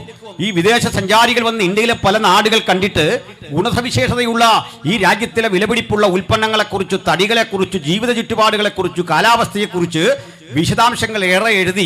ഈ പുസ്തകങ്ങളൊക്കെ വായിച്ച വിദേശികൾക്ക് ഒരാഗ്രഹം ഇന്ത്യയിലേക്ക് വരാൻ ആഗ്രഹിച്ചത് ഇവിടം കൊള്ളയിടാൻ തന്നെയാണ്. അങ്ങനെ ആഗ്രഹിച്ച് ഇന്ത്യയിലേക്ക്, അല്ലെങ്കിൽ സ്വസ്ഥതയോടുകൂടി ഒരു ജീവിതം ഇവിടെ നയിക്കണമെന്ന ആഗ്രഹത്തോടു കൂടിയാണ്, ബിസിനസ് ചെയ്യണം എന്നൊരാഗ്രഹത്തോടു കൂടിയാണ് അവര് കടൽമാർഗം ഇവിടേക്ക് വന്നു. അതൊരാൾക്ക് വഴി തെറ്റിപ്പോയി. അതും രസകരമായൊരു കാര്യമാണ്. ഇന്ത്യയാണെന്ന് കരുതി നമ്മുടെ കൊളംബസ് എന്നിറങ്ങിയത് അമേരിക്കയിലായിപ്പോയി. കാരണം ഇന്നത്തെ അമേരിക്ക ആയിരുന്നില്ലത്. അപരിഷ്കൃതമായ നാട്ടിൽ ചെന്ന് അദ്ദേഹം ഇറങ്ങുമ്പോൾ അവിടുത്തെ ഇൻകാ സംസ്കാരത്തെ, മായൻ സംസ്കാരത്തെ ഒക്കെ കണ്ടിട്ട്, അവിടുത്തെ ആദിവാസികളെ കണ്ടിട്ട് അദ്ദേഹം ധരിച്ചു ഇതൊക്കെ ഇന്ത്യക്കാരാണെന്ന് ധരിച്ചുകൊണ്ട് ആ ആളുകൾക്ക് റെഡ് ഇന്ത്യൻസ് എന്ന് പേരിടുകയും ചെയ്തു. അങ്ങനെ ആളുകൾ കഴിഞ്ഞാൽ മനസ്സിലാകുന്നത് എത്തിയ ഇന്ത്യയിലല്ല, അങ്ങനെ അമേരിക്ക എന്ന ഒരു പുത്തൻ രാജ്യം ഉത്ഭവിച്ചു തന്നെ മാർക്കോ പോളോയുടെ ഗ്രന്ഥം വായിച്ചുള്ള ചില ധാരണകൾ നിമിത്തം സഞ്ചരിച്ച കൊളംബസിന്റെ യാത്രയുടെ പരിണിത ഫലമായിട്ടാണ് ഇനിയുമുണ്ട് ഈ നാട്ടിലേക്ക് വന്നത്. ഡച്ചുകാർ വന്നു. ഡച്ചുകാരുടെ പ്രത്യേകതകൾ കണ്ടേ, അവര് ഇന്ത്യയിൽ കേവലം ലോകത്തിന്റെ പലയിടങ്ങളിൽ 32 ഇടത്തായി വ്യവസായശാലകൾ തുടങ്ങിയ ഒരു കൊച്ചു രാജ്യമാണ്, ഒരു കൊച്ചു രാജ്യം. ആ കൊച്ചു രാജ്യവും അധികം താമസിക്കാതെ കേരളത്തിലേക്ക് വന്നു. കേരളത്തിൽ വന്നു അവർ പോർച്ചുഗീസുകാരപ്പോൾ തന്നെ 1498 മുതൽ 1663 വരെ പോർച്ചുഗീസുകാർ ഇന്ത്യയിലുണ്ട്. 1498 വാസ്കോ ഡ ഗാമ വരുന്നു. അത് 1663 വരെ നിൽക്കവേ ഇവരെ പാടെ തുരത്തിക്കൊണ്ട് ഡച്ചുകാർ കേരളത്തിൽ അധികാരം പിടിച്ചെടുത്തു. അപ്പോൾ ഇതെല്ലാം ഈസ്റ്റ് ഇന്ത്യ കമ്പനികളാണ്. അങ്ങനെ ഇരിക്കുകയാണ് അങ്ങ് ബംഗാളിലൂടെ ഈസ്റ്റ് ഇന്ത്യ കമ്പനി എന്ന ബ്രിട്ടന്റെ ലണ്ടനിൽ രജിസ്റ്റർ ചെയ്ത ഒരു കമ്പനിയുടെ നേതൃത്വത്തിൽ ആളുകൾ ഇവിടേക്ക് വരിക. അപ്പോൾ ഇന്ത്യ എന്ന് പറഞ്ഞൊരു രാജ്യമൊന്നുമില്ല. എൻ്റെ പ്രിയപ്പെട്ട സുഹൃത്തുക്കൾ, ഇടയ്ക്കൊക്കെ ഇന്ത്യക്ക് മഹത്തരമായ ഒരു പാരമ്പര്യമുണ്ട്, ഇന്ത്യ ഒരു ഹൈന്ദവ രാജ്യമാണ് എന്നൊക്കെ ഉള്ള തെറ്റുകൾ പടച്ചുവിടാറുണ്ട്. അങ്ങനെ പറയുന്ന സുഹൃത്തുക്കൾ ആരെങ്കിലും ഉണ്ടെങ്കിൽ ഞങ്ങൾ അവരോട് തുറന്ന സംവാദത്തിനു തയ്യാറാണ്. ഈ തുറന്ന സംവാദത്തിനൊന്നും സംഘപരിവാര സഹോദരങ്ങളെ കിട്ടാറില്ല. അതിന് ഞാൻ രസകരമായൊരു കാര്യം പറയാം. ഞങ്ങളോട് സംവാദത്തിന് ഡേറ്റ് ചെയ്ത് പോസ്റ്ററൊക്കെ ഒട്ടിച്ച് എറണാകുളത്ത് പ്രോഗ്രാം നടത്താൻ തയ്യാറായി. ആരായിരുന്നു അറിയണ്ടേ മറുഭാഗത്ത് സംവാദത്തിന് വരാമെന്നേറ്റത്? ഇത് ആളുകൾ ലൈവിലൂടെ കണ്ടുകൊണ്ടിരിക്കുകയല്ലേ, മറ്റാരുമല്ല, സാക്ഷാൽ നമ്മുടെ ശശികല ടീച്ചർ സംവാദത്തിന് എത്താമെന്ന് പറഞ്ഞു. ഞങ്ങൾ പറഞ്ഞ അടികൊണ്ട് കാര്യമില്ലല്ലോ, ഏറ്റുമുട്ടൽ കൊണ്ട് കാര്യമില്ലല്ലോ. ഞങ്ങളുടെ ഓപ്പോസിറ്റ് സൈഡിൽ വന്നിരുന്ന് ചോദിക്കുന്ന ചോദ്യങ്ങൾക്ക് ഉത്തരം പറയാൻ ആർജവം ഉണ്ടെങ്കിൽ അപ്പുറത്ത് വാ. ഡേറ്റ് ഒക്കെ തന്നു, വരാമെന്നിട്ടു, തക്ക സമയം പറയാ. മുകളിൽ നിന്ന് സമ്മർദ്ദമുണ്ട്, വരണ്ടാന്ന്. മുകളിൽ നിന്നല്ല സമ്മർദ്ദം, മനസ്സ് ഹൃദയത്തിന്റെ അടിത്തട്ടിലെ സമ്മർദ്ദം. വന്നാൽ എന്ത് ഭവിക്കുമെന്ന് നന്നായിട്ട് അറിയാം. അതിന്റെ കാരണം ഞങ്ങൾ ആയുധം കൊണ്ട് ഏറ്റുമുട്ടുന്നവരല്ല. ആസികത്തിന്റെ അസ്ത്രങ്ങളെ നേരിടാനുള്ള ത്രാണിയൊന്നും ശശികലമാർക്കായിട്ടില്ല. ആകുന്ന കാലത്ത് ഞങ്ങൾ പറയാം. ചീത്ത പറയാനും പുലഭ്യം പുലമ്പാനും പറയുന്ന പോലെ എളുപ്പമൊന്നുമല്ല. കൃത്യമായി ചരിത്രം ഉന്നയിച്ചും വസ്തുത ഉന്നയിച്ചും ഞങ്ങൾക്ക് അഭിമുഖമായിരുന്നു സംസാരിക്കുക എന്നുള്ളത് ശശികലമാർ ചിന്തിക്കുന്നതിൽ അത്ര എളുപ്പമുള്ള കാര്യമല്ല എന്നൊരിക്കൽ കൂടി തെളിവായി അങ്ങനെ പ്രോഗ്രാം മുടങ്ങി. അത് പോകട്ടെ. ഇനി ഞാൻ പറഞ്ഞു വന്നത്, ഇത്രയും ഈ ഇന്ത്യ എന്ന് പറയുന്ന നമ്മൾ ഇന്ന് കാണുന്ന തരത്തിലെ വിശാലമായ രാജ്യമൊന്നും ഉണ്ടായിരുന്നില്ലെന്നേ. ഏതാണ്ട് 600-ൽ പരം കൊച്ചു കൊച്ചു രാജ്യങ്ങളായിരുന്നു. കൊച്ചു രാജ്യങ്ങൾ നോക്കണം. നമുക്കറിയാം ചെറുകിട രാജ്യങ്ങളെ, ചങ്ങനാശ്ശേരി ഒരു രാജ്യം, അതുപോലെ എഴുമറ്റൂർ ഒരു രാജ്യം, തിരുവല്ല ഒരു രാജ്യം. ഞാൻ പലപ്പോഴും പറയാറുണ്ട്, നമ്മളൊക്കെ ഇന്ന് ഈ സെൻറ്റർ എന്ന് പറയുന്ന പോലായിരുന്നു പണ്ടൊരു രാജ്യം. അത്രയുള്ള ഒരു സെൻറ്ററിൻ്റെ ഒക്കെ വലിപ്പമുള്ള, പഞ്ചായത്തുകളുടെ വലിപ്പമുള്ള രാജ്യം അല്ല. ഇവരൊന്നും വലിയ രാജാക്കന്മാരൊന്നും ആയിരുന്നില്ല, നാടുവാഴികൾ. നോക്കണം, മേൽവസ്ത്രം ധരിക്കാൻ പോലും ത്രാണിയില്ലാത്ത കുറേ പാവം മനുഷ്യരായിരുന്നു ഈ രാജാക്കന്മാരെ. നിങ്ങൾ ഏതെങ്കിലും പൗരാണികമായ ഒരു ചിത്രത്തിൽ മേൽവസ്ത്രം ധരിച്ചൊരു രാജാവിനെ കണ്ടിട്ടുണ്ടോ? ഒരു രാജാവെന്ന് പറയുമ്പോൾ നമ്മുടെ മനസ്സിലേക്ക് ഇരിക്കുന്ന സങ്കല്പം കഥപുസ്തകത്തിലൊക്കെ കാണുന്നതാ, ചിത്രകഥയിൽ കാണുന്നതാ. ഒരു കിരീടം വെച്ചിരിക്കുന്നു, സിംഹാസനം വെച്ചിരിക്കുന്നു, ചുറ്റും കുറെ അംഗരക്ഷകർ നിൽക്കുന്നു. ഇത്തരം നാടുവാഴികളൊന്നും ഇവിടെ ഇല്ല. മറിച്ച് പ്രജകൾ കൊണ്ടുകൊടുക്കുന്ന വാഴക്കൊലയും കപ്പയൊക്കെ വാങ്ങി ഓരോ ദിവസവും അന്നത്തെ അന്നത്തിന് വേണ്ടി കഷ്ടപ്പെട്ട് തന്നെ ജീവിച്ച ആളുകളാണ് ഈ നാട്ടുരാജാക്കന്മാർ. ഇവർ തമ്മിലടിക്കുക, അതിരൂക്ഷമായി തമ്മിലടിക്കുന്ന 600-ൽ പരം നാട്ടുരാജ്യങ്ങൾ. ഈ 600-ൽ പരം നാട്ടുരാജ്യങ്ങൾക്കകത്ത് അതിലെ 90% ഹിന്ദു രാജാക്കന്മാരായിരുന്നു, നാടുവാഴികളായിരുന്നു. ബാക്കി 10% ഭൂരിപക്ഷവും മുഗളന്മാരുടെ പിൻഗാമികളായ മുസ്ലിം ഭരണാധികാരികളായിരുന്നു. അതിൽ ക്രൈസ്തവരാരെങ്കിലും ഈ 600-ൽ പരം നാട്ടുരാജ്യങ്ങളിലുണ്ടോ എന്ന് ചോദിച്ചാൽ തീരെ ഇല്ലാതില്ല. നമ്മൾ ചരിത്രം പഠിച്ചാൽ ഒരാളെ കാണുന്നുണ്ട്, ഒറ്റ ക്രിസ്തീയ പേരുള്ള രാജാവിനെ കാണുന്നുള്ളൂ. അത് കേരളത്തിലായിരുന്നു. വില്ലാർവട്ടം തോമാരാജാവ് എന്നറിയപ്പെടുന്ന ഒരു രാജാവിനെ കാണുന്നുണ്ട്, ഒരു നാടുവാഴിയെ കാണുന്നുണ്ട്, വില്ലാർവട്ടം രാജകുടുംബം. അപ്പോൾ ഈ വില്ലാർവട്ടം രാജാക്കന്മാരൊഴിച്ചാൽ മറ്റാരും ക്രൈസ്തവരായിരുന്നില്ല. അപ്പോൾ നിങ്ങൾക്ക് എന്ത് മനസ്സിലായി? ഈ രാജ്യം, ഇന്ത്യ എന്നറിയപ്പെടുന്ന രാജ്യം 600-ലധികം ചെറുകിട നാട്ടുരാജ്യങ്ങൾ ഭിന്നിച്ച് കിടക്കുകയാണ്, തമ്മിലടിച്ച് കഴിയുന്ന 600-ൽ പരം നാട്ടുരാജ്യങ്ങൾ. രണ്ടാമത്തെ കാര്യം, ഈ രാജ്യത്താകപ്പാടെ ഭരണം നടത്തിയ ഒരേ ഒരു ഭരണാധികാരി അതാരായിരുന്നു? വാസ്തവത്തിൽ വില്ലാർവട്ടം തോമ എന്നറിയപ്പെടുന്ന ഒരു രാജാവ്. ഈ പേര് തന്നെ കേട്ടില്ലേ? വല്ല ഈ അച്ഛന്മാർക്കോ പാസ്റ്റർമാർക്കോ ഇടാൻ പറ്റിയ പേരാണ് രാജാവിനിട്ടിരിക്കുന്നത്, വില്ലാർവട്ടം തോമ. കത്തനാരെന്നൊക്കെ ഇട്ട ഒരു പുരോഹിതനായിട്ട് മാറും, അത്തരം ഒരു പേരുമുള്ള ഒരു ചെറിയ രാജാവ്. ബാക്കിയൊക്കെ മറ്റ് രാജാക്കന്മാരാണ്. മാർത്താണ്ഡവർമ്മയെ പോലെയൊക്കെയുള്ള അത്തരം കുലപതികൾ പാർത്തിരുന്ന ഒരു കാലഘട്ടത്തിലാണ് ഡച്ചുകാർ വരുന്നതും അതുപോലെ പോർച്ചുഗീസുകാർ വരുന്നതും ഒക്കെ അങ്ങനെയാണ്. അപ്പോൾ ആളുകൾ പറഞ്ഞു വരുത്തുന്ന ഒരു കാര്യമുണ്ട്, ഡച്ചുകാർ വന്നു, പോർച്ചുഗീസുകാർ വന്നു, മുസ്ലിങ്ങൾ വന്നു, അപ്പോഴൊക്കെ ഞങ്ങൾ പരവതാനി വിരിച്ച് അവരെ സ്വീകരിച്ചു. കുറേ കഴിഞ്ഞപ്പോൾ ഈ വന്നവർ ഈ നാടിൻ്റെ സംസ്കാരത്തെ മുഴുവൻ മുച്ചൂടും നശിപ്പിച്ചിട്ട് അവരിവിടെ അധികാരികളായി. അതങ്ങനെ ഞങ്ങൾ വാഴിക്കില്ല. ഇതൊക്കെ ശാഖകളിൽ പഠിക്കുന്ന തെറ്റായ പഠനമാണ്. ഈ പഠനത്തെ തിരുത്തണം. കാരണം അങ്ങനെ ഒരു സംഭവമൊന്നുമല്ല സംഭവിച്ചിട്ടുള്ളതേ. ചരിത്രം പഠിക്കണം, അപ്പോൾ മാത്രമേ കാര്യം മനസ്സിലാകുകയുള്ളൂ. ഈ 600-ൽ പരം നാട്ടുരാജ്യങ്ങൾ ഇങ്ങനെ ഭിന്നിച്ച് കഴിയുമ്പോൾ സിറാജുദ്ദൗള എന്നറിയപ്പെടുന്ന ഒരു ബംഗാളിയൻ ഭരണാധികാരി ഉണ്ടായിരുന്നു. ഒരു മുഗളന്മാരുടെ ചെറുമകനായിരുന്ന ഈ സിറാജുദ്ദൗളയെ ഈസ്റ്റ് ഇന്ത്യ കമ്പനി പരാജയപ്പെടുത്തി വരികയാണ്. ഈസ്റ്റ് ഇന്ത്യ കമ്പനി സിറാജുദ്ദൗളയെ പരാജയപ്പെടുത്തി. പിന്നീട് അദ്ദേഹം ആക്രമിച്ച് ഇങ്ങോട്ട് കയറി. അപ്പോൾ കമ്പനി ഇന്ത്യയിൽ ആധിപത്യം ഉറപ്പിച്ചു. അടുത്ത ചെറുകിട രാജ്യങ്ങളെയൊക്കെ ആക്രമിച്ചു. വളരെ താമസിച്ചു മാത്രമാണ് കമ്പനി നമ്മുടെ കേരളത്തിലേക്കൊക്കെ വരുന്നത്. തിരുവിതാംകൂറും കൊച്ചിയുമായി മലബാറും ഒക്കെ ആയിട്ട് മൂന്നായി വിഭജിച്ച് കിടക്കുന്ന കേരളത്തിലേക്ക് വളരെ താമസിച്ചാണ് വരുന്നത്. ഇവരെ ആരാ കൊണ്ടുവന്നത് നിങ്ങൾക്ക് അറിയണ്ടേ? അതാണ് പഠിക്കേണ്ടത്. ആരാണ് വിദേശികൾക്ക് ഈ രാജ്യത്തെ വിറ്റത് എന്നുള്ളൊരു ചരിത്രമാണ് ഞാൻ നിങ്ങളോട് ബോധ്യപ്പെടുത്തുന്നത്. തമ്മിലടിച്ച് കഴിയുന്ന രണ്ട് നാട്ടുരാജാക്കന്മാർ തമ്മിൽ ഏറ്റുമുട്ടി ശക്തിപ്പെട്ട് ഒരുത്തൻ തോൽക്കും എന്നറിയുമ്പോഴേക്ക് ഈ തോൽവി സംഭവിക്കുമെന്ന് ഉറപ്പുള്ളവൻ ബ്രിട്ടീഷ് ഈസ്റ്റ് ഇന്ത്യ കമ്പനിയെ കൂട്ടുപിടിക്കും. ഈസ്റ്റ് ഇന്ത്യ കമ്പനിയെ കൂട്ടുപിടിച്ചിട്ട് പറയും, ദാ ഇന്ന രാജാവ് ഞങ്ങളെ തല്ലാൻ പോവുക, അയാൾ ഞങ്ങളെ കൊല്ലാൻ പോവുക, ഇതൊക്കെ പിടിച്ചെടുക്കാൻ പോവുക, നിങ്ങൾ കൂടി ഒന്ന് സഹായിച്ചാൽ ഞങ്ങൾ രക്ഷപ്പെട്ടു പോകും. ഈസ്റ്റ് ഇന്ത്യ കമ്പനി സായിപ്പ് ഇത് കേൾക്കാണ്ടിരിക്കുക, സഹായിക്കാമല്ലോ, എന്തോ വേണമെങ്കിലും തരാം. ഈ പ്രൈവറ്റ് കമ്പനി ലോണ് തരുന്ന പോലെയാണ്, യാതൊരു ഉപാധിയുമില്ലാത്ത സഹായം. പിന്നെ പറയും ഒരു കാര്യം, ഞങ്ങൾക്കവിടെ ഒരു കണ്ടോൺമെൻറ്റ് സ്ഥാപിക്കണം, സൈനിക കേന്ദ്രമേ, ഞങ്ങൾക്കവിടെ കൃഷി കുറച്ച് നാൾ നടത്തണം. കാരണം ഇവൻ്റെ സാമന്തന്മാർ നാളെ ആക്രമിക്കാൻ വന്നാൽ നിന്നെ അവരൊന്നും ചെയ്യില്ല. ഞങ്ങളവിടെ ഒരു ചെറിയ പിക്കറ്റിംഗ് ഒക്കെ ഏർപ്പെടുത്തി അവിടെ ഒരു സേനയൊക്കെ വിന്യസിച്ച് നിന്നെ സംരക്ഷിച്ചോളാം, നിൻ്റെ കാര്യം ഞാൻ ഏറ്റു. ഓക്കെ, അപ്പോൾ ഒപ്പിട്ട് കൊടുത്തിട്ട് പറയും, പകരം ഞങ്ങൾക്കുണ്ടാകുന്ന നഷ്ടങ്ങൾക്ക് നീ പണം തരണം. അത് നിൻ്റെ കയ്യിൽ നിന്ന് വേണ്ട, ഞങ്ങൾ നേരിട്ട് നികുതി പിരിക്കുകയോ നീ ഒരു ചെറിയ കപ്പം തന്നാൽ മതി. ജനങ്ങളിൽ നിന്നുള്ള നികുതിയല്ലേ, അവർക്ക് ബുദ്ധിമുട്ടില്ല. അങ്ങനെ ഈ ജനങ്ങളെയും നികുതി പിരിക്കാനുള്ള അവകാശത്തെയും ഈസ്റ്റ് ഇന്ത്യ കമ്പനിക്ക് വിറ്റ് യുദ്ധം കൊതിയന്മാരായ ഈ രാജ്യത്തിലെ രാജാക്കന്മാർ ഘട്ടം ഘട്ടമായിട്ട് വിറ്റു. അപ്പോൾ ചിലതരം ആത്മാഭിമാനികൾ എന്ത് ചെയ്യും? നേരെ അപ്പുറത്തെ രാജ്യത്തിനെതിരെ ഈസ്റ്റ് ഇന്ത്യ കമ്പനി പൊരുതി വരുമ്പോൾ പിടിച്ചു നിൽക്കണമല്ലോ, അവരെയും യുദ്ധം ചെയ്യും. ഇവരുടെ കയ്യിലുള്ള ആയുധങ്ങളൊക്കെ കൊണ്ട് അവരെയും യുദ്ധം ചെയ്യും, പട്ടാളത്തെ ഇറക്കും. പക്ഷേ യുദ്ധത്തിൽ ചില കാര്യങ്ങളെന്ന് സംഭവിച്ചിരുന്നു. ഞാൻ പല യോഗങ്ങളിലത് പറഞ്ഞിട്ടുണ്ട്, വീഡിയോയിലൊക്കെ നിങ്ങൾക്ക് കാണാം. രസകരമായതും ചിന്താർഹമായൊരു കാര്യമാണ്. നമ്മുടെ യുദ്ധമൊക്കെ വളരെ മര്യാദയാണ്. കാരണം എതിരാളിയെ വണങ്ങുന്നൊരു ശീലമുണ്ട്. അപ്പുറത്ത് നിൽക്കുന്നതാണ്. ലോകത്തൊരു യുദ്ധത്തിലും എതിരാളിയെ വണങ്ങുന്ന ശീലമില്ല. പക്ഷേ നമ്മളൊരു ഗുഡ് മോർണിംഗ് ഒക്കെ പറയും. ഇതാണ് നമ്മുടെ സഹോദരന്മാർ പറയുന്നത്. ഇന്ത്യക്കൊരു പാരമ്പര്യമുണ്ടെന്ന് സമ്മതിച്ചു. കാരണം നിങ്ങളൊന്ന് ആലോചിച്ച് നോക്കി, ചിന്തിച്ചാലേ മനസ്സിലാകുള്ളൂ. ഒരുത്തം നമ്മളെ തല്ലാൻ വരുന്നു, നമ്മൾ മര്യാദയ്ക്ക് ഗുഡ് മോർണിംഗ് എന്ന് പറഞ്ഞൊരു അടി കൊടുക്കുന്നു. അതായി വണങ്ങി എന്നൊക്കെ പറഞ്ഞാലുള്ള അതിൻ്റെ ആധുനിക ഭാഷ്യം അതല്ലേ. ഇങ്ങനെ എതിരാളി ഒന്ന് വണങ്ങുന്നു, യുദ്ധം ആരംഭിക്കുകയാണ്.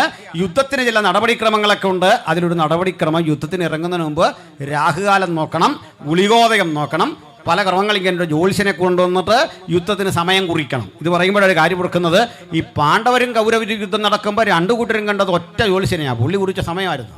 അദ്ദേഹം പറഞ്ഞു ജയിക്കും. ജയിക്കുമെന്നുള്ള സത്യമാണ്. ഒരാൾ ജയിക്കുമല്ലോ. രണ്ടു കൂട്ടരോടും പറഞ്ഞു ജയ ഉറപ്പാന്ന് പറഞ്ഞു. ആർക്കാണെന്ന് മാത്രം പറഞ്ഞില്ല.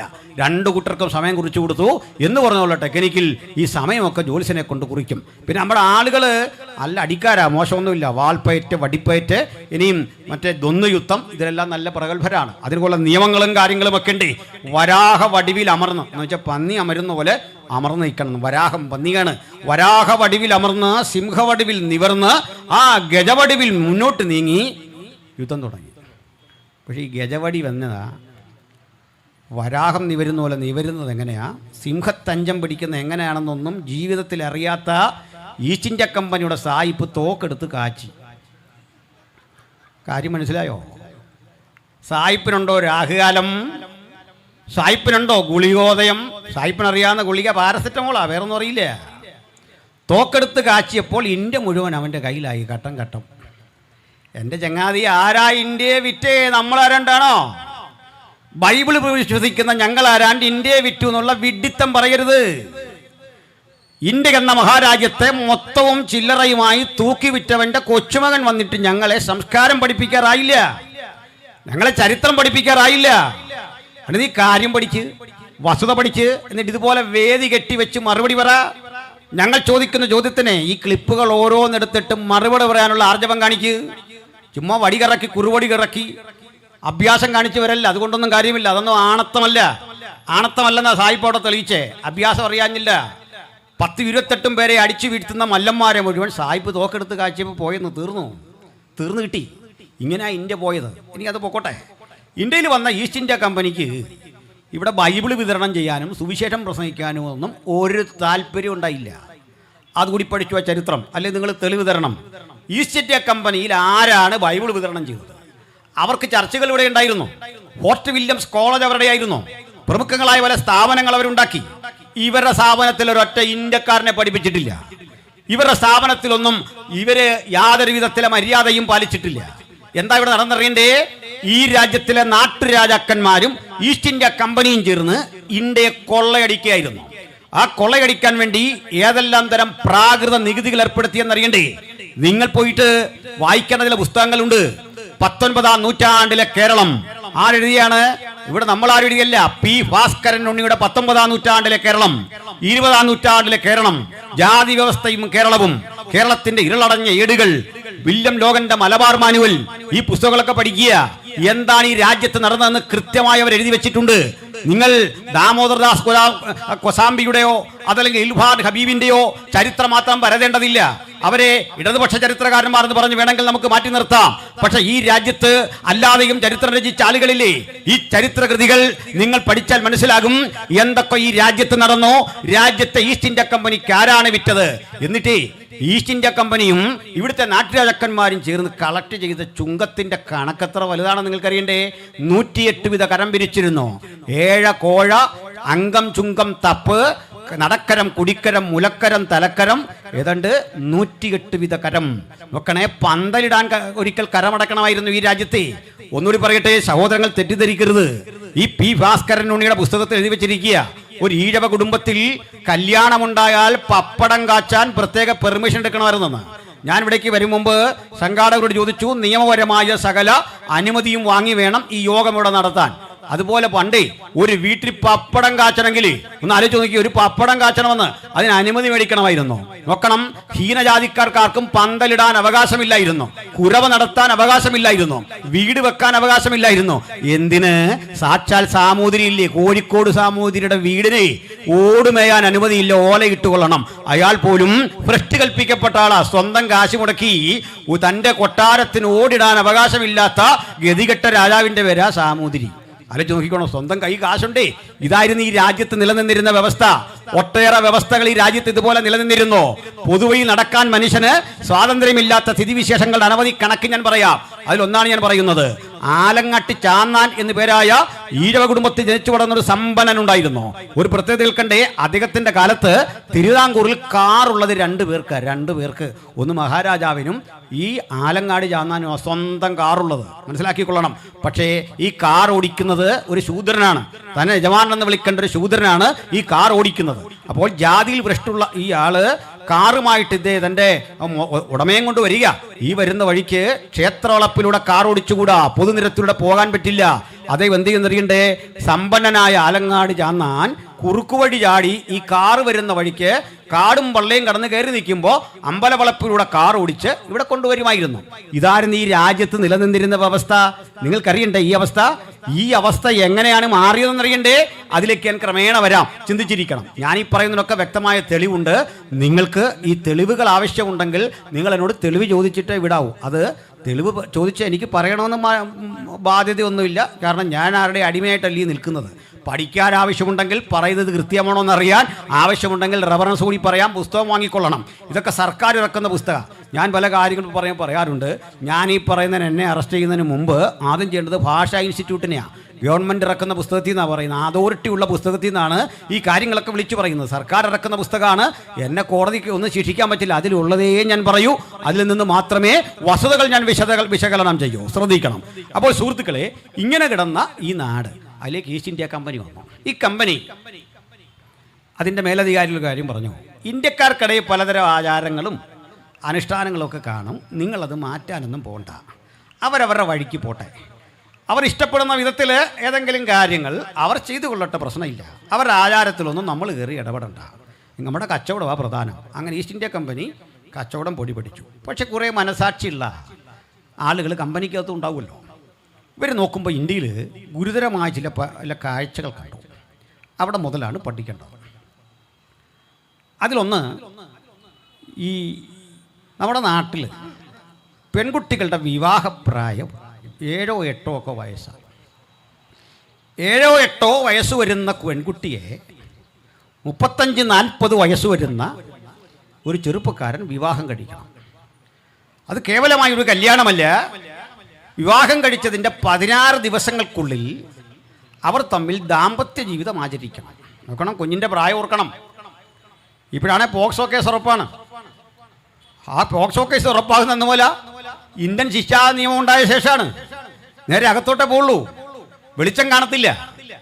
അത് നമ്മുടെ രാജ്യത്ത് നിലനിൽക്കെ ഇത് കണ്ട ഈസ്റ്റ് ഇന്ത്യ കമ്പനിക്ക് ഇതൊരു മോശമാണല്ലോ. അവർ ഇത് റദ്ദ് ചെയ്തുകൊണ്ട് വിവാഹപ്രായം 10 മാറ്റി. അപ്പോൾ ഒരു കാര്യം കണ്ടു. അതേ കാലഘട്ടത്തിൽ മറ്റൊരു സംഭവം കൂടി നടന്നു. ഏതെങ്കിലും ഒരു നാട്ടുരാജാവിന് അനന്തരാവകാശി ഇല്ലാതെ പോയാൽ ആ സ്ഥലം കൂടി ഈസ്റ്റ് ഇന്ത്യ കമ്പനി അറ്റാച്ച് ചെയ്യും. 2. ഇതിനിടയിലാണ് വിസ നിയമങ്ങൾ നിലനിൽക്കുന്ന ഇന്ത്യയിൽ ഈസ്റ്റ് ഇന്ത്യ കമ്പനി വിസ നിഷേധിച്ചിട്ടും ഡച്ചുകാരുടെ വിസ കൈപ്പറ്റിക്കൊണ്ട് വില്യം കേരി എന്നറിയപ്പെടുന്ന ഇംഗ്ലണ്ടിലെ കെറ്ററിംഗിൽ ജനിച്ചു വളർന്ന ഒരു സുവിശേഷകൻ ഈ രാജ്യത്ത് ബംഗാളിൽ വന്ന് ബൈബിളിൻ്റെ പരിഭാഷയിൽ ഏർപ്പെട്ടുകൊണ്ടിരിക്കുന്നു. അദ്ദേഹം ഇവിടെ നിന്നുകൊണ്ട് തന്നെ ബംഗാളി ഉൾപ്പെടെയുള്ള സുപ്രധാനമായ ഭാഷകൾ പഠിക്കുന്നു. ബൈബിളിൻ്റെ പുതിയ നിയമത്തിൽ 27 ഭാഷകൾക്ക് പരിഭാഷയുണ്ടാക്കുന്നു. ഹോൾ ബൈബിൾ 6 ഭാഷകളിൽ ബൈബിൾ ഉണ്ടാക്കുന്നു. ഭാഷാ നിപുണനായ അദ്ദേഹത്തെ ഈസ്റ്റ് ഇന്ത്യ കമ്പനി അവരെ ട്രാൻസ്ലേറ്ററായിട്ട് നിയമിക്കുന്നു. അദ്ദേഹം ഒരു കാഴ്ച കാണുകയാണ്.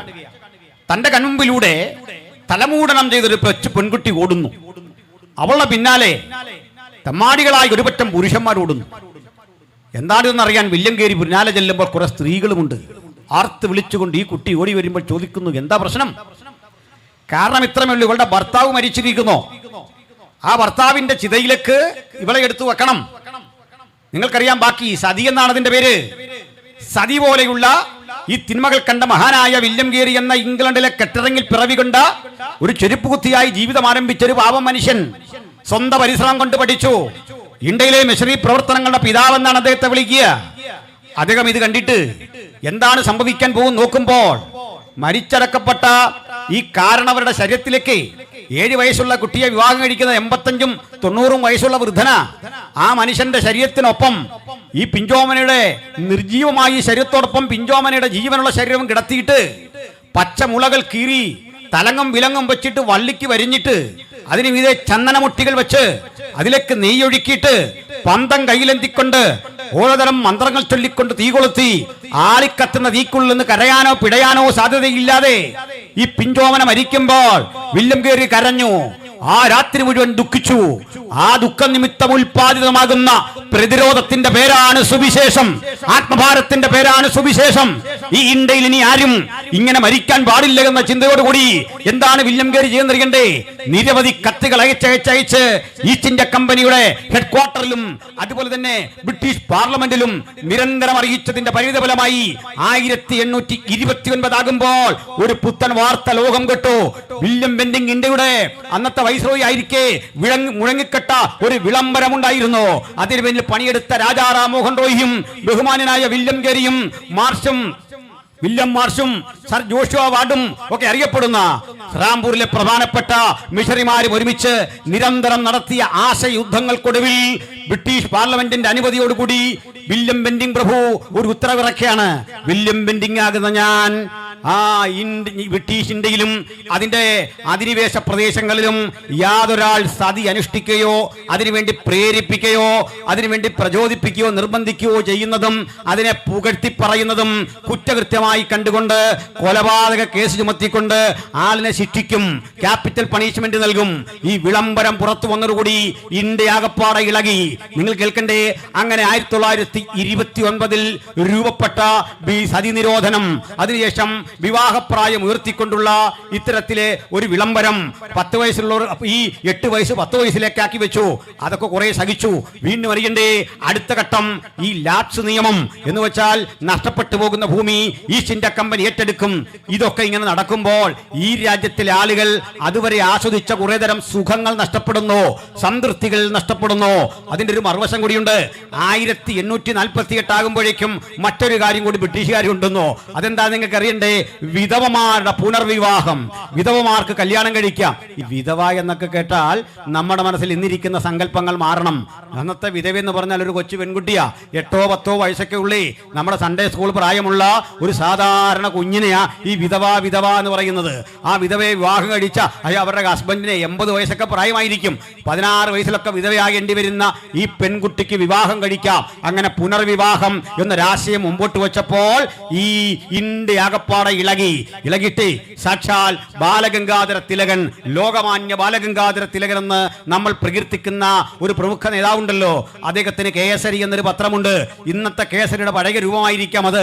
ആ കേസരിയിൽ അദ്ദേഹം എഴുതി, ഇതാ ബ്രിട്ടീഷുകാർ വന്ന് ഞങ്ങൾ ശീലിച്ചു പോരുന്ന ആചാരങ്ങളെ മുഴുവൻ തകർക്കുന്നു. ഞങ്ങൾ എങ്ങനെ ജീവിക്കണം, ഞങ്ങളുടെ കുട്ടികളെ ഏത് പ്രായത്തിൽ കല്യാണം കഴിപ്പിക്കണം, അവരെങ്ങനെ ജീവിക്കണമെന്ന് ഞങ്ങളുടെ അന്തസ്സിനും ഞങ്ങളുടെ മാന്യതയ്ക്കും നിരക്കുന്ന കാര്യമാണ്. ഇത് ഞങ്ങളെ പഠിപ്പിക്കാൻ ബ്രിട്ടീഷുകാർ മുതിർന്നിട്ടില്ല. ഇതാണ് ആദ്യമായി ഇന്ത്യയിൽ രൂപപ്പെട്ട ഒരു ബ്രിട്ടീഷ് വിരുദ്ധ ശബ്ദമെങ്കിൽ ആ ശബ്ദത്തിന്റെ പിന്നിൽ ലോകമാന്യ ബാലഗംഗാധര തിലകൻ ആഗ്രഹിച്ചതെന്താണെന്ന് നിങ്ങൾ പഠിച്ചാൽ മതി. എന്താണ് ശ്രീ ഗംഗാധര തിലകൻ ഈ രാജ്യത്ത് അതുവരെ നിലനിന്നിരുന്ന ഇത്തരം വ്യവസ്ഥകൾ പരിരക്ഷിക്കണമെന്നാണോ അങ്ങ് ചിന്തിച്ചത്? അത് നിരാകരിക്കണമെന്നാണോ? ചുരുക്കത്തിൽ എന്താണ് വിദേശികൾ വന്ന് ഇവിടെ നിരത്തി ഉടച്ചത്, തകർത്തുടച്ചത്? അയ്യോ ഞങ്ങളുടെ സംസ്കാരം തകർത്ത് എന്നൊക്കെ വിലപിക്കുന്ന ആളുകൾ മനസ്സിലാക്കണ്ടേ? ഇതൊക്കെ സംസ്കാരമാണെങ്കിൽ ഇതിന്റെ അടിവേഴ് മുഴുവൻ എന്നെ തകർത്ത് കളയേണ്ട കാലം കഴിഞ്ഞു. ഇത്തരം സംസ്കാരങ്ങളെ സംസ്കാരം എന്ന് വിളിക്കുന്ന സംസ്കാര രാഹിത്യമല്ലേ സനാതന ധർമ്മം എന്ന് കൃത്യതയോടെ ചോദിക്കാൻ ഞാൻ ആഗ്രഹിക്കുകയാണ്.